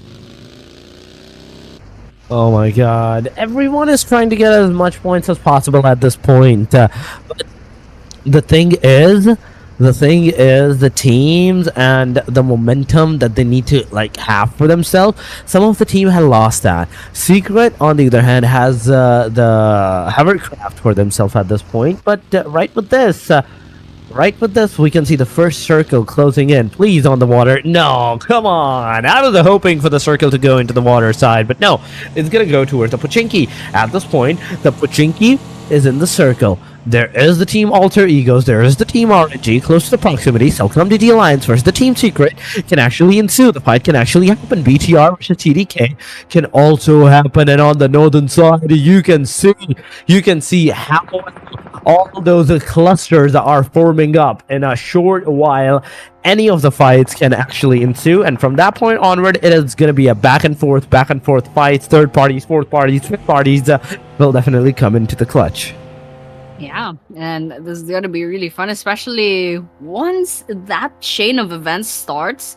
Once these teams will hear all those gunshots, all those vehicles coming in, they'll go ahead and try to be the third party and swoop in a lot of those eliminations for themselves. But so far, no one's being the catalyst for that now. But potentially here, RRQ, they're definitely making a lot of noise, and AE is just over there at the distance. Alter Ego can potentially try to pick them off. But of course, RRQ, they're trying to prioritize their rotations. They're going into Pachinki. Definitely a hot spot, a good drop-off point. And by the looks of the mini-map, there's no one nearby. But of course, RRQ, they'll be trying to get some kills. And oh my gosh, those bullets actually connect. I think that was AE. They took some kind of damage, but unfortunately, it's not going to result into a knock. So RRQ essentially just gave away their location. I mean, giving away location is not the worst thing, but how you give it away and the position that you are in fact, how that is going to affect you, that's the detrimental part. Because if you're in the open and you have made this kind of a blunder, it's completely over for you at that point. You're not going to be able to survive for too much longer because the teams will be looking at you and every single one of your moment. But if you have compounds, if you have the covers, the hard covers for yourself, then you can safely use those covers to like change your positions and maybe even get out of the area. So one thing is for sure, like how my good friend Essence says it, it's not it's not when you get knocked out, it's where you get knocked out, it's where you get flushed off. That's the detrimental part, because getting knocked out, it's not the important factor, but where you are at that position, that's the important factor. Yeah, definitely. I mean, get knocked out in the wrong place, you're pretty much gonna lose your life, especially if no one goes ahead and saves you. That's kind of sad, but but yeah, that's pretty much life, guys, ladies and gentlemen. We're once again in the middle part of this this map, this Erangel map, and we're gonna expect it's gonna be a little bit quiet, especially since a lot of these teams are gonna go ahead and prioritize securing those locations in preparation for the next circle, in preparation for perhaps the late game as well. And so coming in, there's a lot of teams that are gonna be rotating in. This is TODAK Esports, I believe. Going against Rangers. Not sure if they're gonna go ahead and get these engagements in. They're gonna commit to this, but Rangers are definitely trying to get those shots in. But YG versus BG on the other side of the map as well. It's gonna be happening. But we're looking at TODAK. Oh, there's actually BG in the distance. So there's like maybe 3 different teams coming in. Vampire Esports versus CEDAL as well. Tony K is in trouble once again. They need that revive, and unfortunately, that's definitely the end. Nola, oh my gosh, we'll be saying goodbye by the hands of CEDAL, and that is an elimination on their side.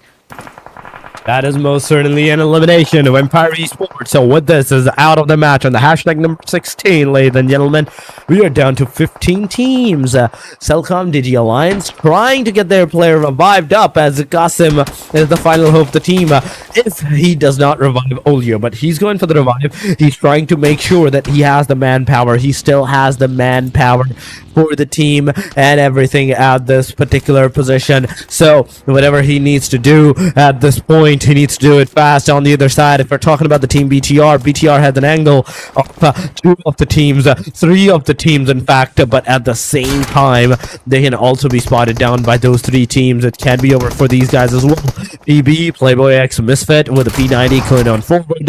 Monboy instantly gets taken down by the S12K. Now M416 is not going to help you. S12K took a little while to get out, and now this the face front fight, a big BIGETRON. In fact, AE Alter Ego beauty getting those S12K DBS connected, but now X666 is the final hope for the team. There's more teams, closing in. That's a third party, fourth party closing in into the factor. S12K versus S12K, S12K versus DBS, S12K wins it out. Alter Egos out of the match. 2 eliminations to the side of all 13 teams. Alpha 7, in fact, the top 2, the top 3 contenders once again has been taken down early on. Talon, now this is your chance, this is your opportunity to seize those points. Make sure that you bring once again that differentiation of the points that you had into the first 2 matches up against all of these teams. I mean, Talon Esports, they still have 0 eliminations. So this is their chance to definitely step up and get a lot of points, put a lot of gap between them and BG. BG pretty much, lost their place in this 5th map. But of course, taking a look at the map, it's gonna be a lot of open fields and some part of Pochinki as well. And a lot of these teams are gonna be rotating into the area. And so with that, we're just gonna have to kind of keep our feet up and watch as these teams are gonna go against each other, and that would be actually Boom Esports versus BTR, and BTR is not. This is definitely not a good look for them. BTR, however, coming in with a lot of backup, and Boom Esports are congregating towards the 2nd floor. Federalis, grenade in hand, throws it at the staircase. King Kibo goes down. Grace as well. Oh my gosh. Federalis, come on! And up into that staircase, there's actually a whole elimination of a team. That was absolutely crazy. Federalis, I don't even know what you eat for breakfast. That was absolutely crazy work. He is crazy for that. He most certainly is, ladies and gentlemen. And because of this, now team talking about MGN so far, they have the 6 eliminations. Team Secrets, they have 2, going into the fact that bottom line teams, some of the teams like RNG, YG, they're the ones that are alive. YG with 9 points, 1 eliminations this time around. RNG with 10 points and 0 eliminations. VOIN Donkeys, 20 points, 1 eliminations, 22 for the CDAL CELCOMDIGI Alliance. That's 2 eliminations into this match.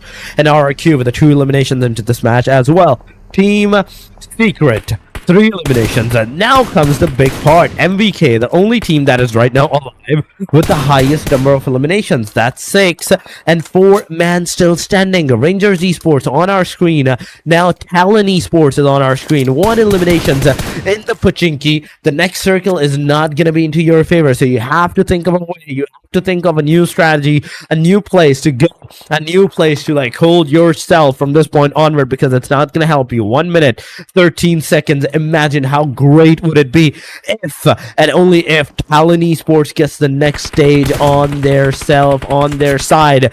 The circle takes a hard western, in fact eastern side shift all the way to the Pochinki. Shield so far into this triple story building, just waiting for the opportunity, looking out on the proximities, on the perimeters, whether there is a player, whether there is any kind of like movement into those areas that can potentially have the players for like the factor of the fight or not. Vanguard, in fact, Yangon Galacticos, Cloud looking once again at the Talon. Oh my god, the players have been spotted. 1 player from Talon, in fact, is kind of close to the Yangon Galacticos. And I mean, I'm crossing my fingers, especially for Talon Esports over here. They do have this chance to kind of make up for not getting a lot of points in the previous games. But of course, BG, they got eliminated off early on, so Talon Esports, they have to worry about the rest of the teams that are still up in the running. But of course, they can't be complacent at this point. They need to get as much points as possible in every single map that's happening. But so far, it looks like Talon Esports, they're a bit spread out, and they are quite far away from the rest of these squads. So getting those eliminations, probably possible with some sniper guns. That's not really all that much. But of course, we're looking at YG on our cameras right now. They're out in the open, and I'm not really a big fan of this positioning, but they make do with what they have as of the moment. There's a squad that's coming by. very soon. I mean, that's the red squad. They're trying to see if they can find some kills. Of course, we're taking a look at Team Secret versus CDAL as well. It's like Team Secret has that information, and they could potentially go ahead and storm in the area and get CDAL down. I mean, they have the numbers for that. They still have all 4 players standing, and they definitely have to take those risks if they want to get more eliminations on their side. But of course, that'll be their decision to make. And of course, there's one player at a distance, the blue squad. I think they're all alone as of the moment. And Team Secrets, of course, they have their eye out for Cedal. I think they're still waiting and seeing what the best course of action is going to be.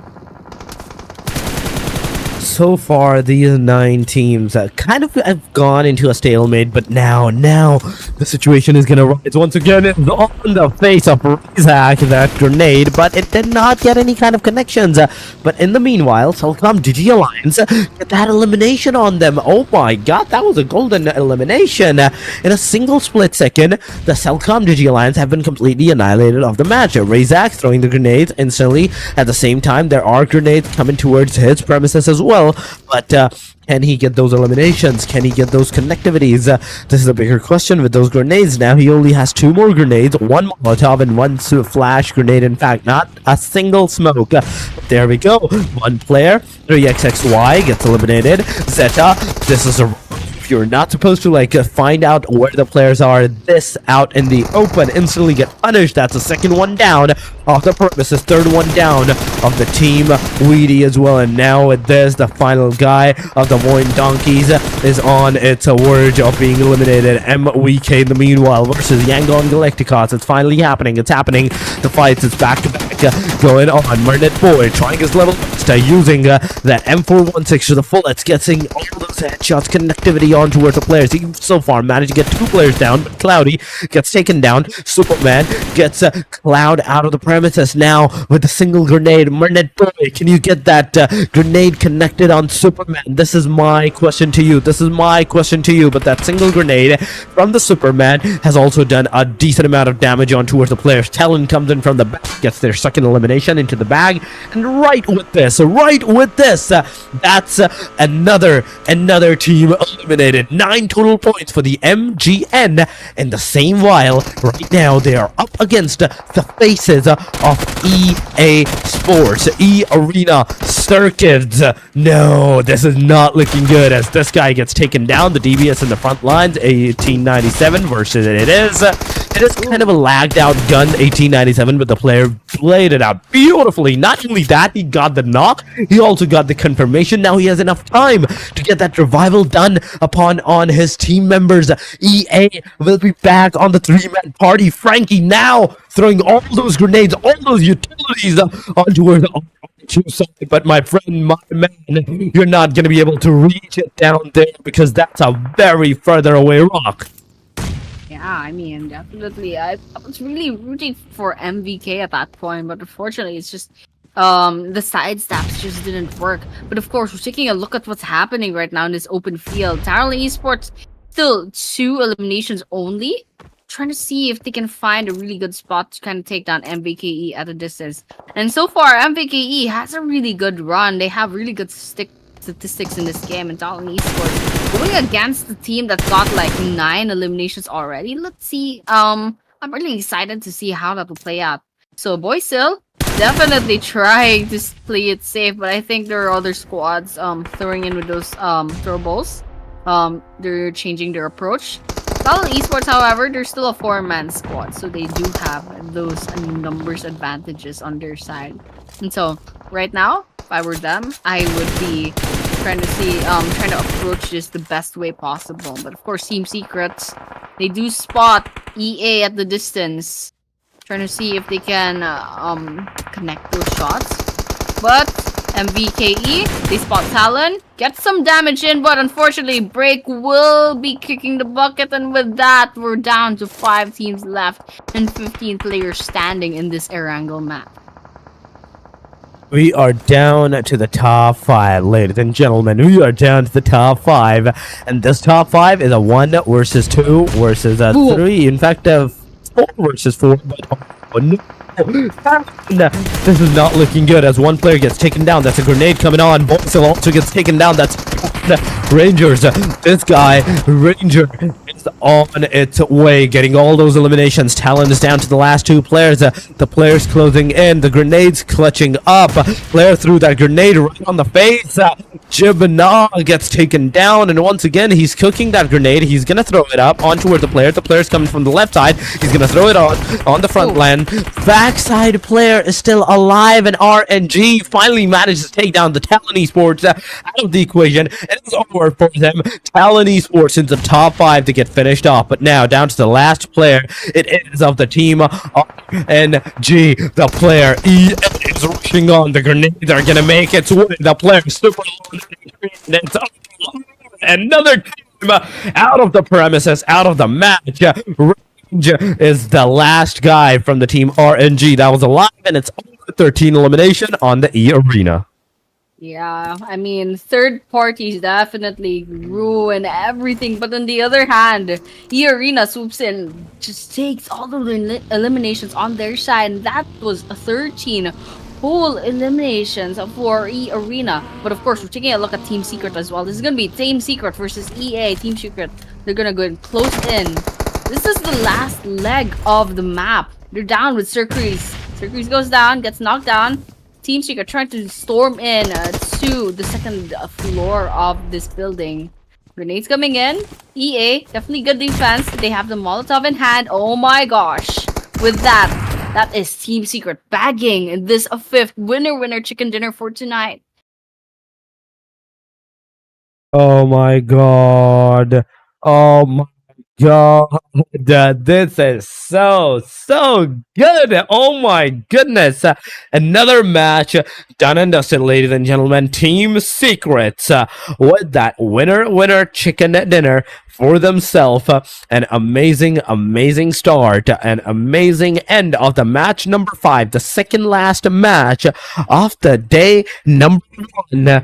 Team Secret it is, but how many eliminations have they got? This is a bigger question. This is one thing that I do have to see, that we do have to like find out, and how these players have like achieved that, because so far Team Secret, I can totally believe that they have got at least like 10 points for themselves, because E Arena, the last time I saw them, they had 11, maybe 13 eliminations for themselves, and out of that 13 elimination, 5 goes to the side of the single guy from the E Arena. This is the boy. 4, 5, 6, 5 eliminations, 847 damage, 23 minutes of survival time. Yeah, I mean, absolute crazy of E Arena. 13 whole eliminations, and that's just gonna boost themselves up in the leaderboards later on. And once again, we remember map number, I keep bringing this up, I'm so sorry, but E Arena absolutely made up for their falling out in map number 1, and now they're all the way up to I don't know, some of the higher rankings. But of course, this is the match rankings for match number 5.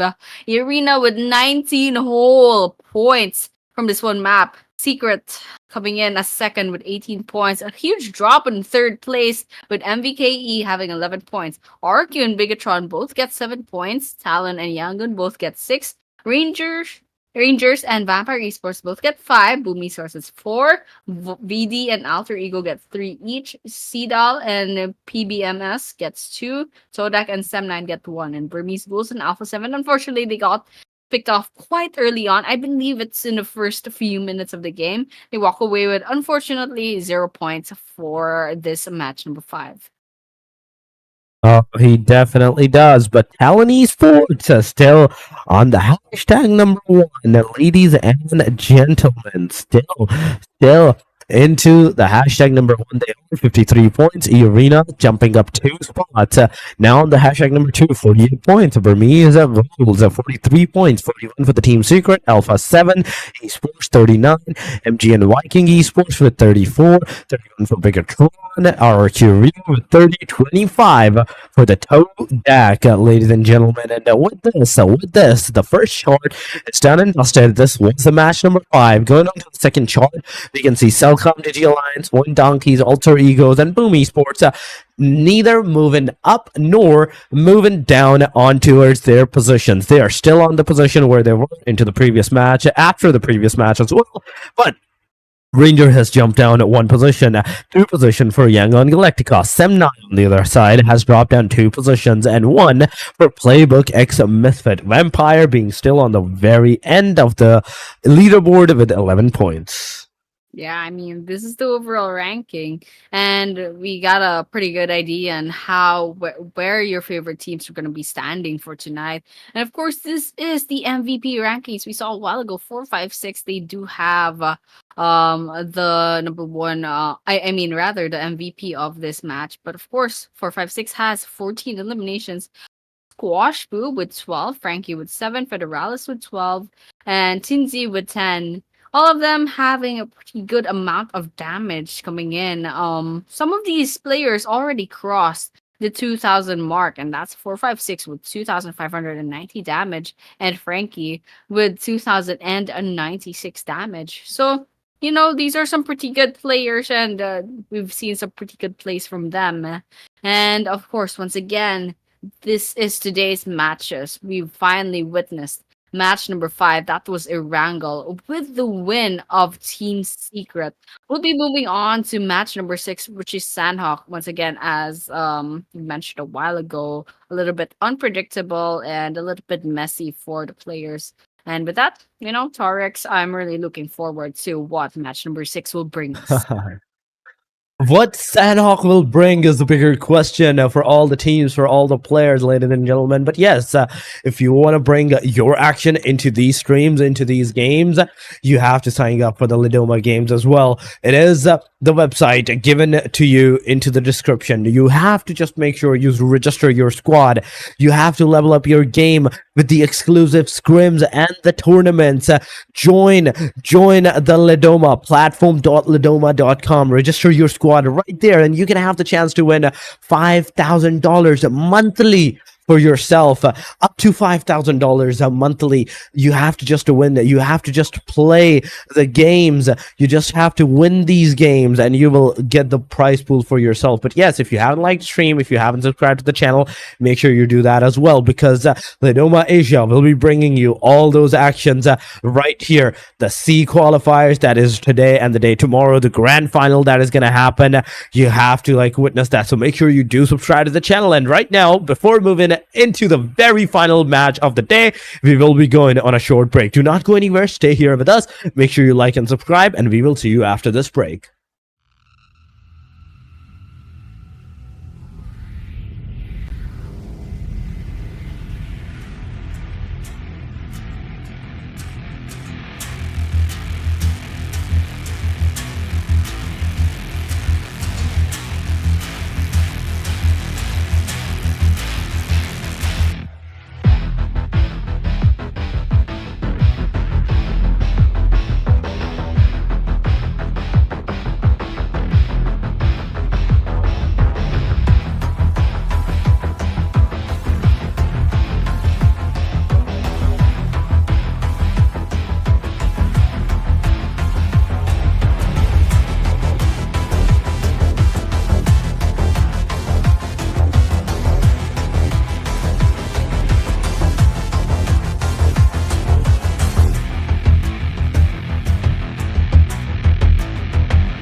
Yes, we are back to Lidoma Asia Showdown.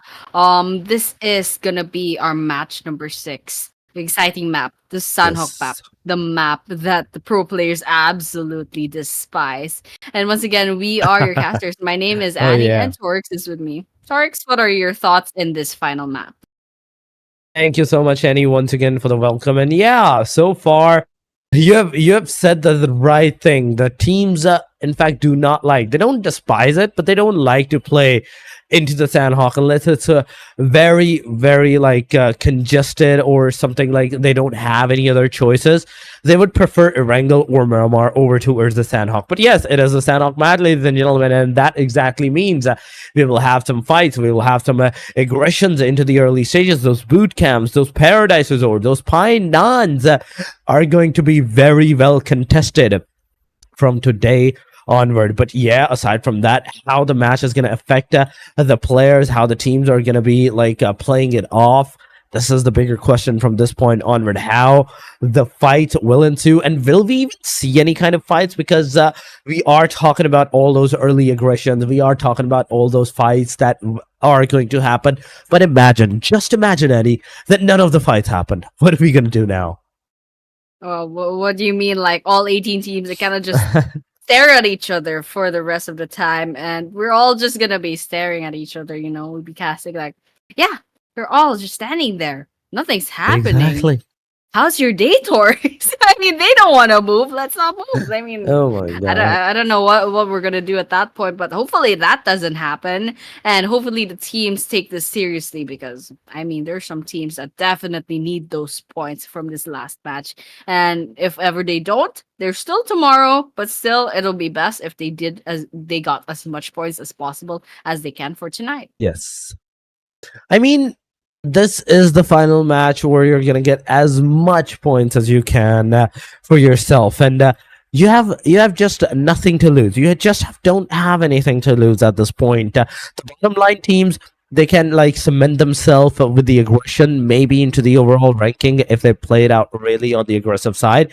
But at the same time, those teams that are already on the bottom, the top line, in fact, and I'm talking about the talents, first of all, they're still on the top. They have also like a really decent position, and because of that, they don't like have to like save themselves into the proximity, because so far after the second match they have not been doing that great, that they have done back to back those chicken dinners or some decent number of eliminations. Yeah, some 3, 4, 5 eliminations are coming in for those team members, and they are surviving into the top 5, but that's about it. But here we go, ladies and gentlemen, we're not going to take too much of your time on the caster desk. We're going to take you straight into the match number 6. This is the Sanhok, where you can go wherever you want to go.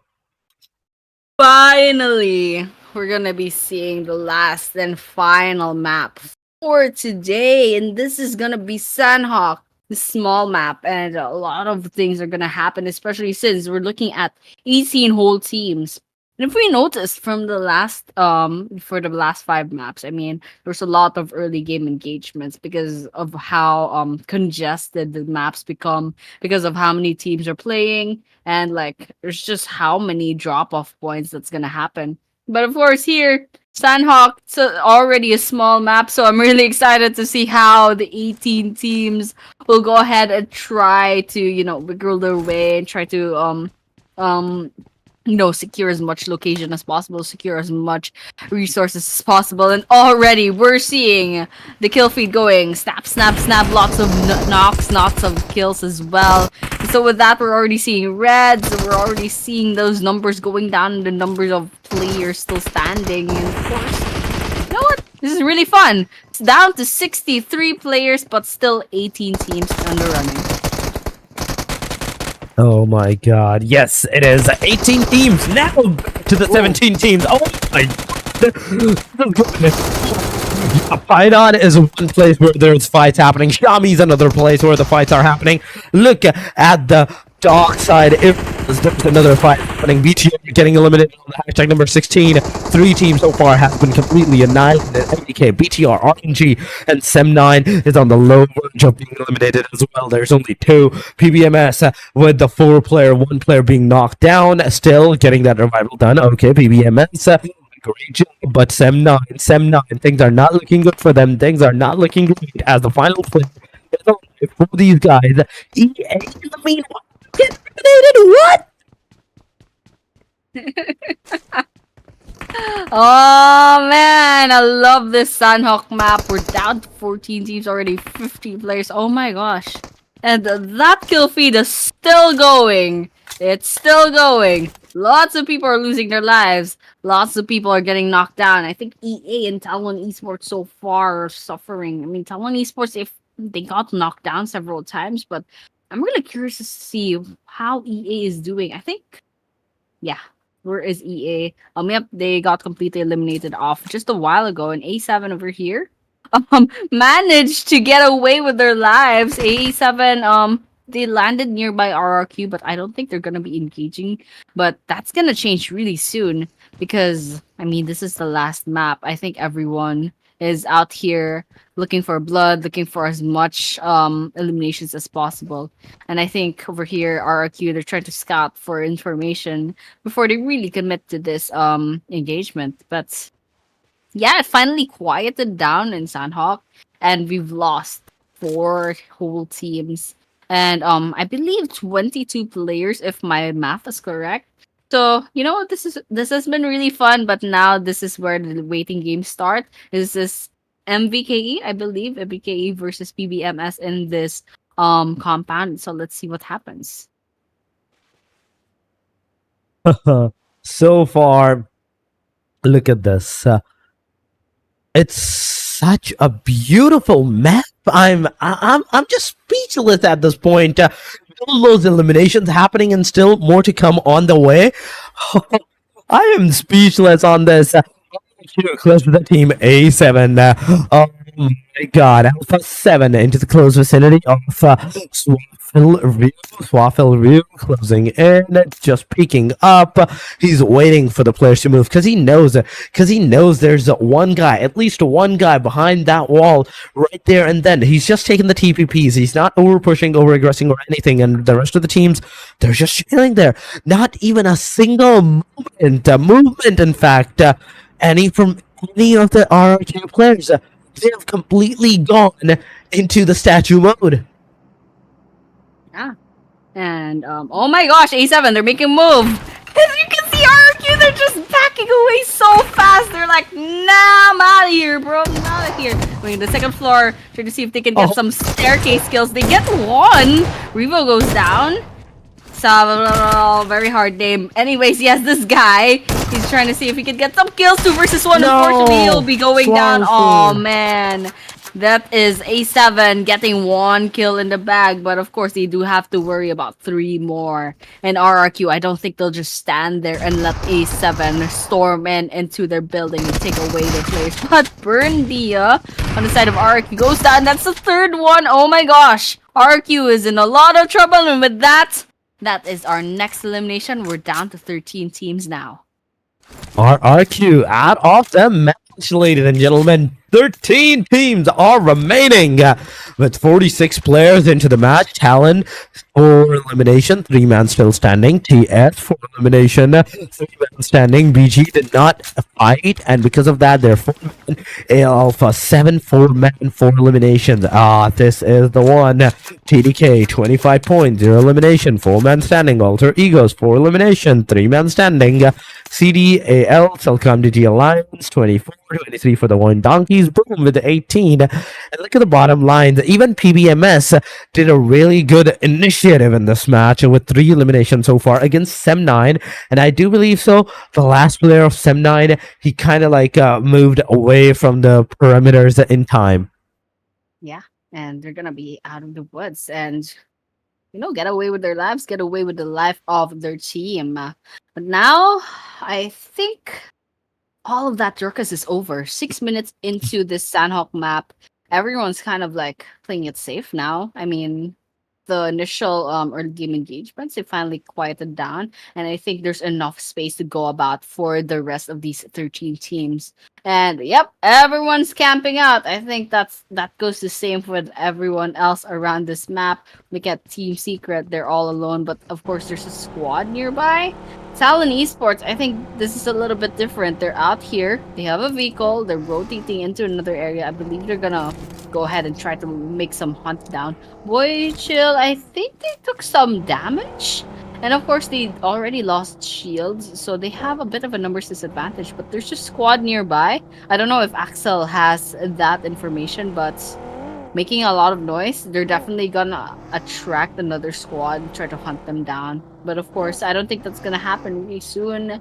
But for now, that circle's gonna close in towards the southern part of the Sanhok Island. Camp Charlie, Cave, Docks, and a lot of buildings to go about, especially in the center part of the circle. And there's a lot of water too. So this is gonna be really exciting. Once again, this is gonna be our last map for tonight. So these teams, they're probably a little bit fatigued, so they're gonna go ahead and kind of like, you know, give it their all, perhaps, or risk it a little bit more and go on the aggressive side.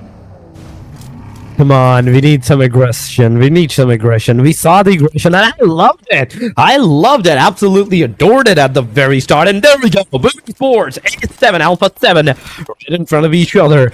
Mafioso getting down and out of the match. And then we have King Kibo, the Hope, the Kibo, the Hope is out. Then we have Unknown taking the shot against the Alpha 7 players that taking the player down, but not enough for the elimination. Mafioso coming in for the rescue. He's gonna maybe pick the player up, but oh my god, you are at a very crucial angle where you can get the knockout on yourself, but he is definitely going to be playing with the risk. He's gonna revive not only the player, but now he's gonna move forward, gonna take a bam down, and with this, the tap shots goes on the way, not getting the connection. In fact, a Mafioso Squash, he's going close Revo with the car, trying to find out where the enemies are. Gonna get out, take the S12K out into the premises, but no. One player is down. Players down of the Alpha 7. That's 2 back-to-back knockdown. Burmese goals. Beautiful 3 eliminations for their name. Alpha 7 kind of crippled at this point as Mafioso. He is one of the player, and Carijo, the other guy that is alive. The 2 players from the Alpha 7, that's the only hope for the team. They need to survive for a tad bit longer bit of time so they can have at least the top 3 or maybe the top 2 position. Yeah, I love how Burmese Ghouls pretty much dominating these games. I mean, not really like completely.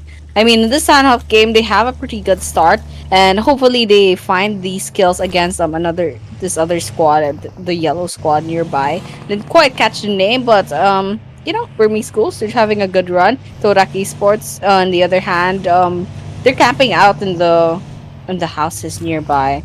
Burmese Ghouls, they're definitely gonna attract a lot of attention with those vehicles, but that's probably something that they want instead. They want those eliminations. They want the other squads to take those risks. And we're seeing some bullets coming in, but I don't know. It's not really resulting into any knocks. Vampire Esports, they're out here.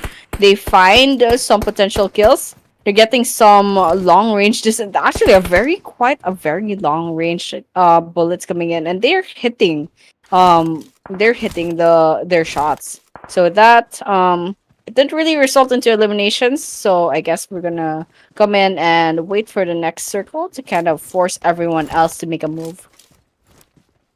I mean, this is the beauty of Sanhok. The circle forces you to make a move. The circle forces everyone to make a move at this time, and this is exactly what's going to happen. But the circle is going to go toward the northern side.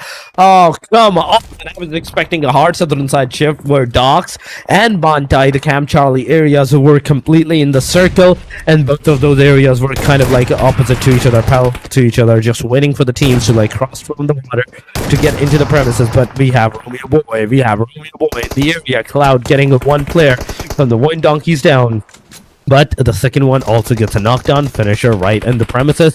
That's a knockdown into the way on towards the YG side as well, because Lewis James is knocked down. Cloud, you beast!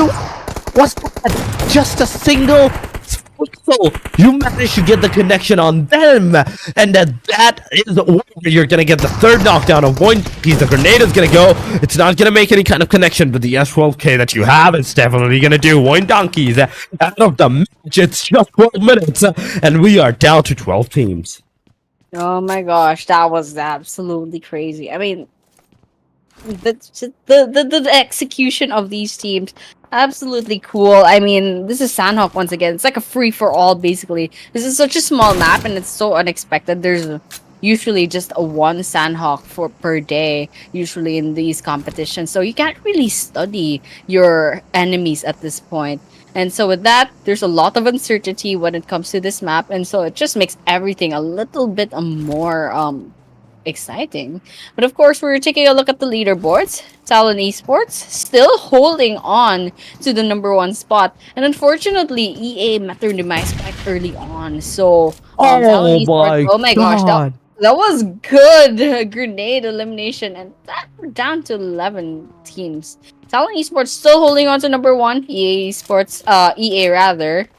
Arena, they got picked off quite early on. BG is still in the running, so Talon Esports will definitely have to look out for them, especially since I think Burmese schools, they have the opportunity, they have the potential to go ahead and get Snowball, possibly get perhaps like a lot of eliminations for this map. But of course, it's still quite early on in the Sanhok map. We're still 13 minutes in, so everyone is kind of just waiting for any other team to make a mistake, and they'll go ahead and try to get those pickoffs. I think Yatka could potentially loot this airdrop, so they're gonna get a lot of really good loot. And this circle is gonna close in a couple of seconds, and so we just have to keep on waiting for something to happen. We just have to keep on waiting. We just have to keep on hoping for the team, for the players to take those aggressive stances. And right here, and then the stage #4 coming in for ourselves. And just look at this. Just look at this, ladies and gentlemen. The circle is going to go all the way to the quarry region. And whereas we're talking about the quarry, we are talking about the situation, that muddy water, that stale water that's going to hinder your movement. You're not going to be able to get into the safe side. You're not going to be able to dodge those bullets in time, in the nick of time. TDK right now in a split angle. 2 players are looking at the team BG, and 2 players may be looking at the marsh area of the quarry region where Vampire Esports is right now residing. But Vampire Esports, I am more excited about them versus the team YG that can actually potentially happen at this point. Yeah, I mean, they're quite nearby each other. And I believe they kind of ran into each other a while back, but I think one of these teams kind of backed away really quickly. And I think that's Vampire Esports right now. But unfortunately, we're not seeing that engagement that what we really want right now. They're checking their scopes, rather, try to see if they can get some kills. But PBMS, they lost 1 player to the play zone. Not sure how that happened. Perhaps they're having a hard time getting into the area. They got gate kept. Just making some speculations, but it is what it is. We're seeing A7 in our screens right now. They have 4 eliminations so far. PBMS getting shot at, getting confirmed as well. BG's also having an engagement against Talon Esports. Alpha 7 took some damage from somewhere out there in the map, so they'll have to definitely get a lookout. I think that's Boom Esports at a distance. A7, they got that information. They're gonna act on it. They're trying to see if they can get those kills, and they're definitely gonna have to make a move in because the blue zone is about to eat them up. The blue zone is definitely about to eat them up at this point because this is stage #4, and it's definitely going to do a lot of damage on you guys. It's going to do a chunk of damage, a chunk of depletion. So be very careful on whatever you're doing, wherever you're going, because this is Sanhok. And in Sanhok, we are known to face all those snakes and all those prone down players, in fact, into the very vicinity. So be very careful on wherever you're stepping, as in the kill feed we see Talon getting eliminated. Some players at BG also are like losing some players of their team. Another circle shift closing on. Go Mars side, go Mars side. It's exactly gonna go towards the Mars side, ladies and gentlemen. And right now with this, Vampire Esports, they're in the circle. Team YG, they're in the circle. But look at the 3 knockdowns of TDK. Now they are not in the circle. Someone is giving that revive towards their players. So TDK, the last guy, is definitely there as well, given that revive. And in a short while, there will once again be a 4-man party. But so far, Alpha 7, they're throwing the Molotovs. They're throwing all the utilities that they have. They're dumping it up on the players. And the question still remains whether they can get those eliminations for them or not. And Carilho will be answering that for us. I mean, we're trying to, I'm pretty sure TODAK managed to revive their players, so Carilho will have to play it safe, but they're getting bombarded with grenades right now. Carilho's half health already. They managed to heal themselves up, and I'm pretty sure there's also backup right behind them. A7, they're in for the backup. They have TODAK on their crosshairs. Mafioso, oh my gosh. Very low on health, gets finished off all the way from behind. Cedal takes down A7, wipes them up completely. But actually, it's just one player that they got. And Cedal, they're only one elimination so far. But right now, they have the opportunity to get a TODAK Esports into their hands. But Dio goes down, gets knocked down. And TODAK Peko, behind his boulder, sidestepping. Nice. They have Cedal on the crosshairs. Yes. Just sidestep, loses some health. Oh my gosh, they get knocked down. Cedal as well. Look, very low on health. Goes on the red as well. 9 from TODAK. Second, I think this is the second to the last player still standing, and the other player is very, very low on health. And Peko needs that revive, and so with that, TODAK will have to play their cards very, very carefully. It looks like Peko will be saying goodbye. Real quite low on health. Not sure how they're doing right now, but definitely 9 is not having a good time right now. I mean, yeah, that is true, but 9. You're the last guy.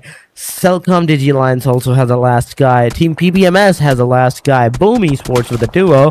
Then we have no trios. We have TS with a duo as well. Then Yangon and Vampire.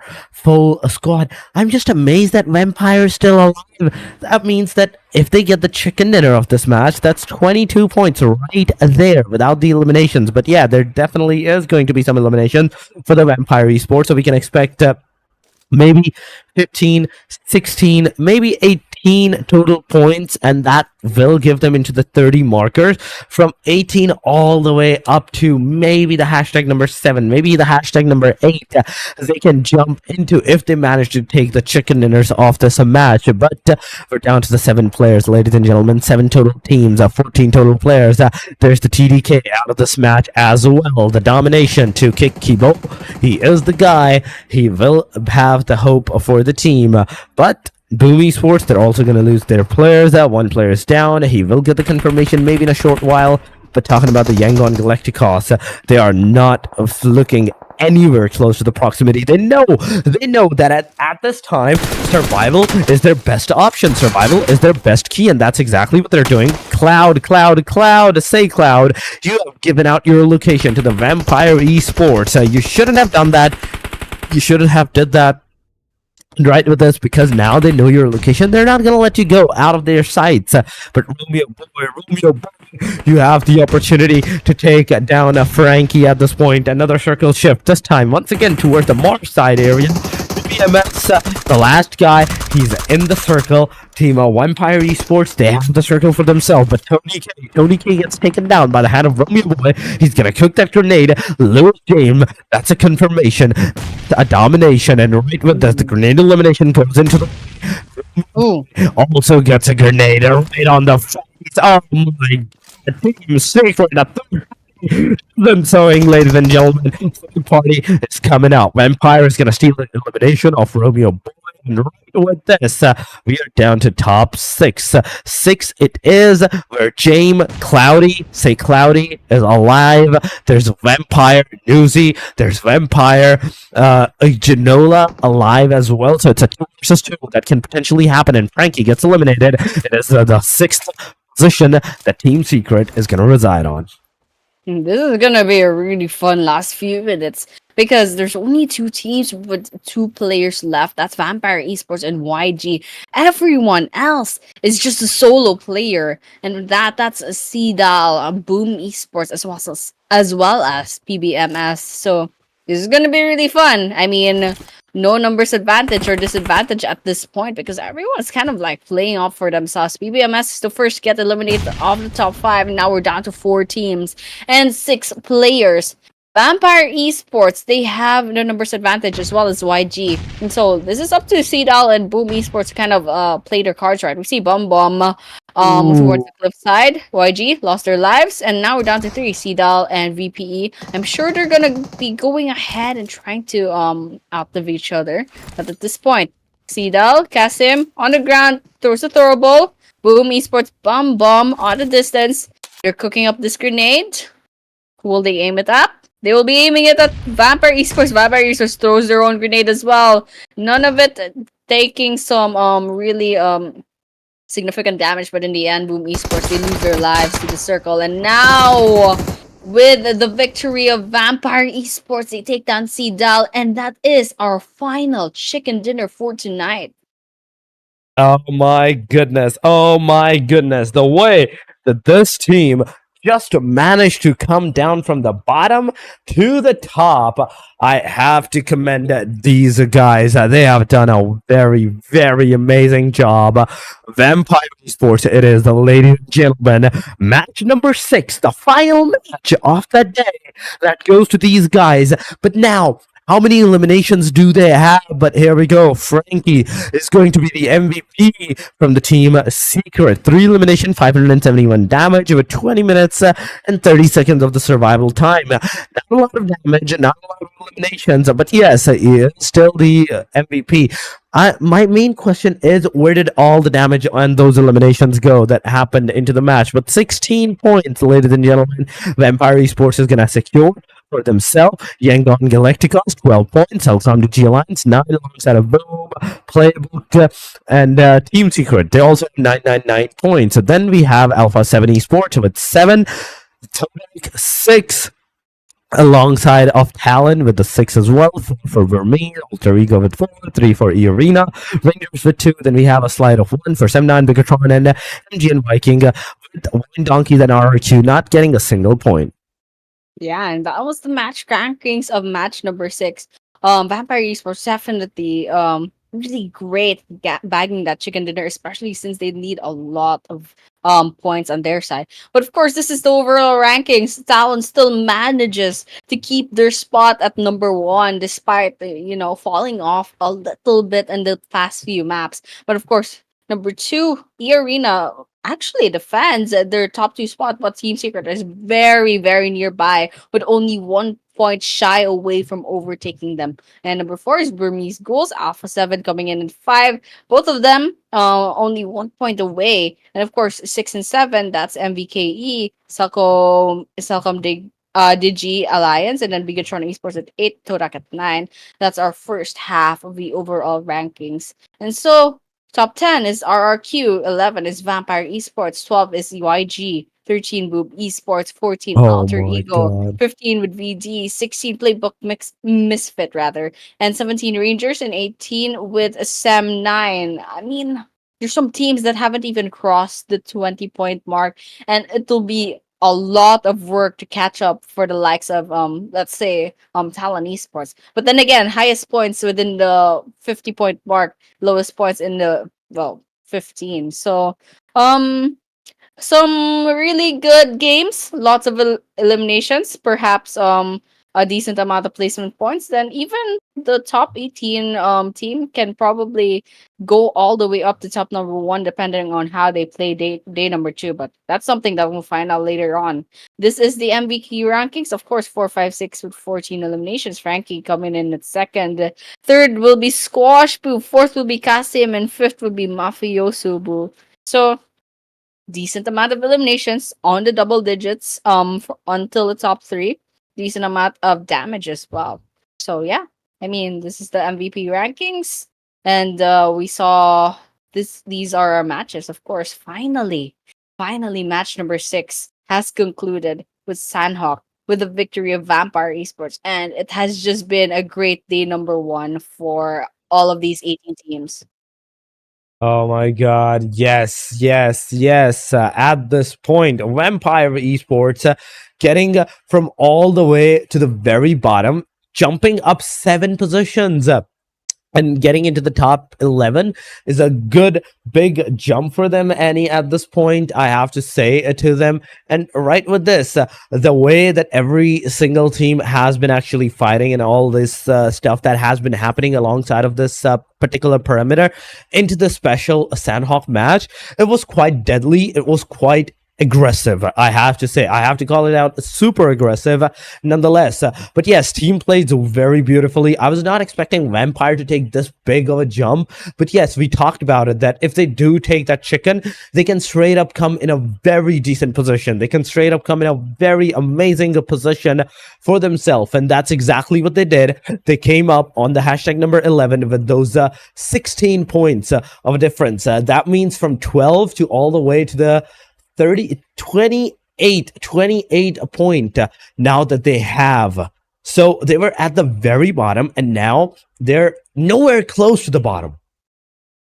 Yeah, definitely a great jump for Vampire Esports. And congratulations for these 18 teams for a job well done, especially those who managed to rank themselves up towards, the top points and the leaderboards.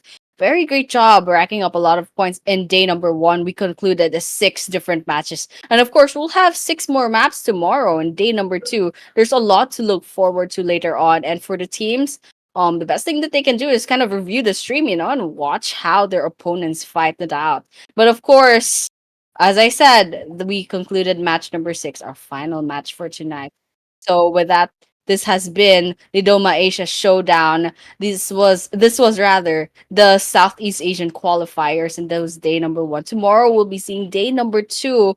1 hour Final earlier, I day. believe. That'll Yes. be 1600. 16 And so with that, GMT 7. yes, GMT yes. plus And 7. we'll be seeing you guys tomorrow once again. I hope to see you guys. And go ahead and like and share the stream. Stay tuned, and we'll be seeing you tomorrow. Thank you for tuning in for tonight.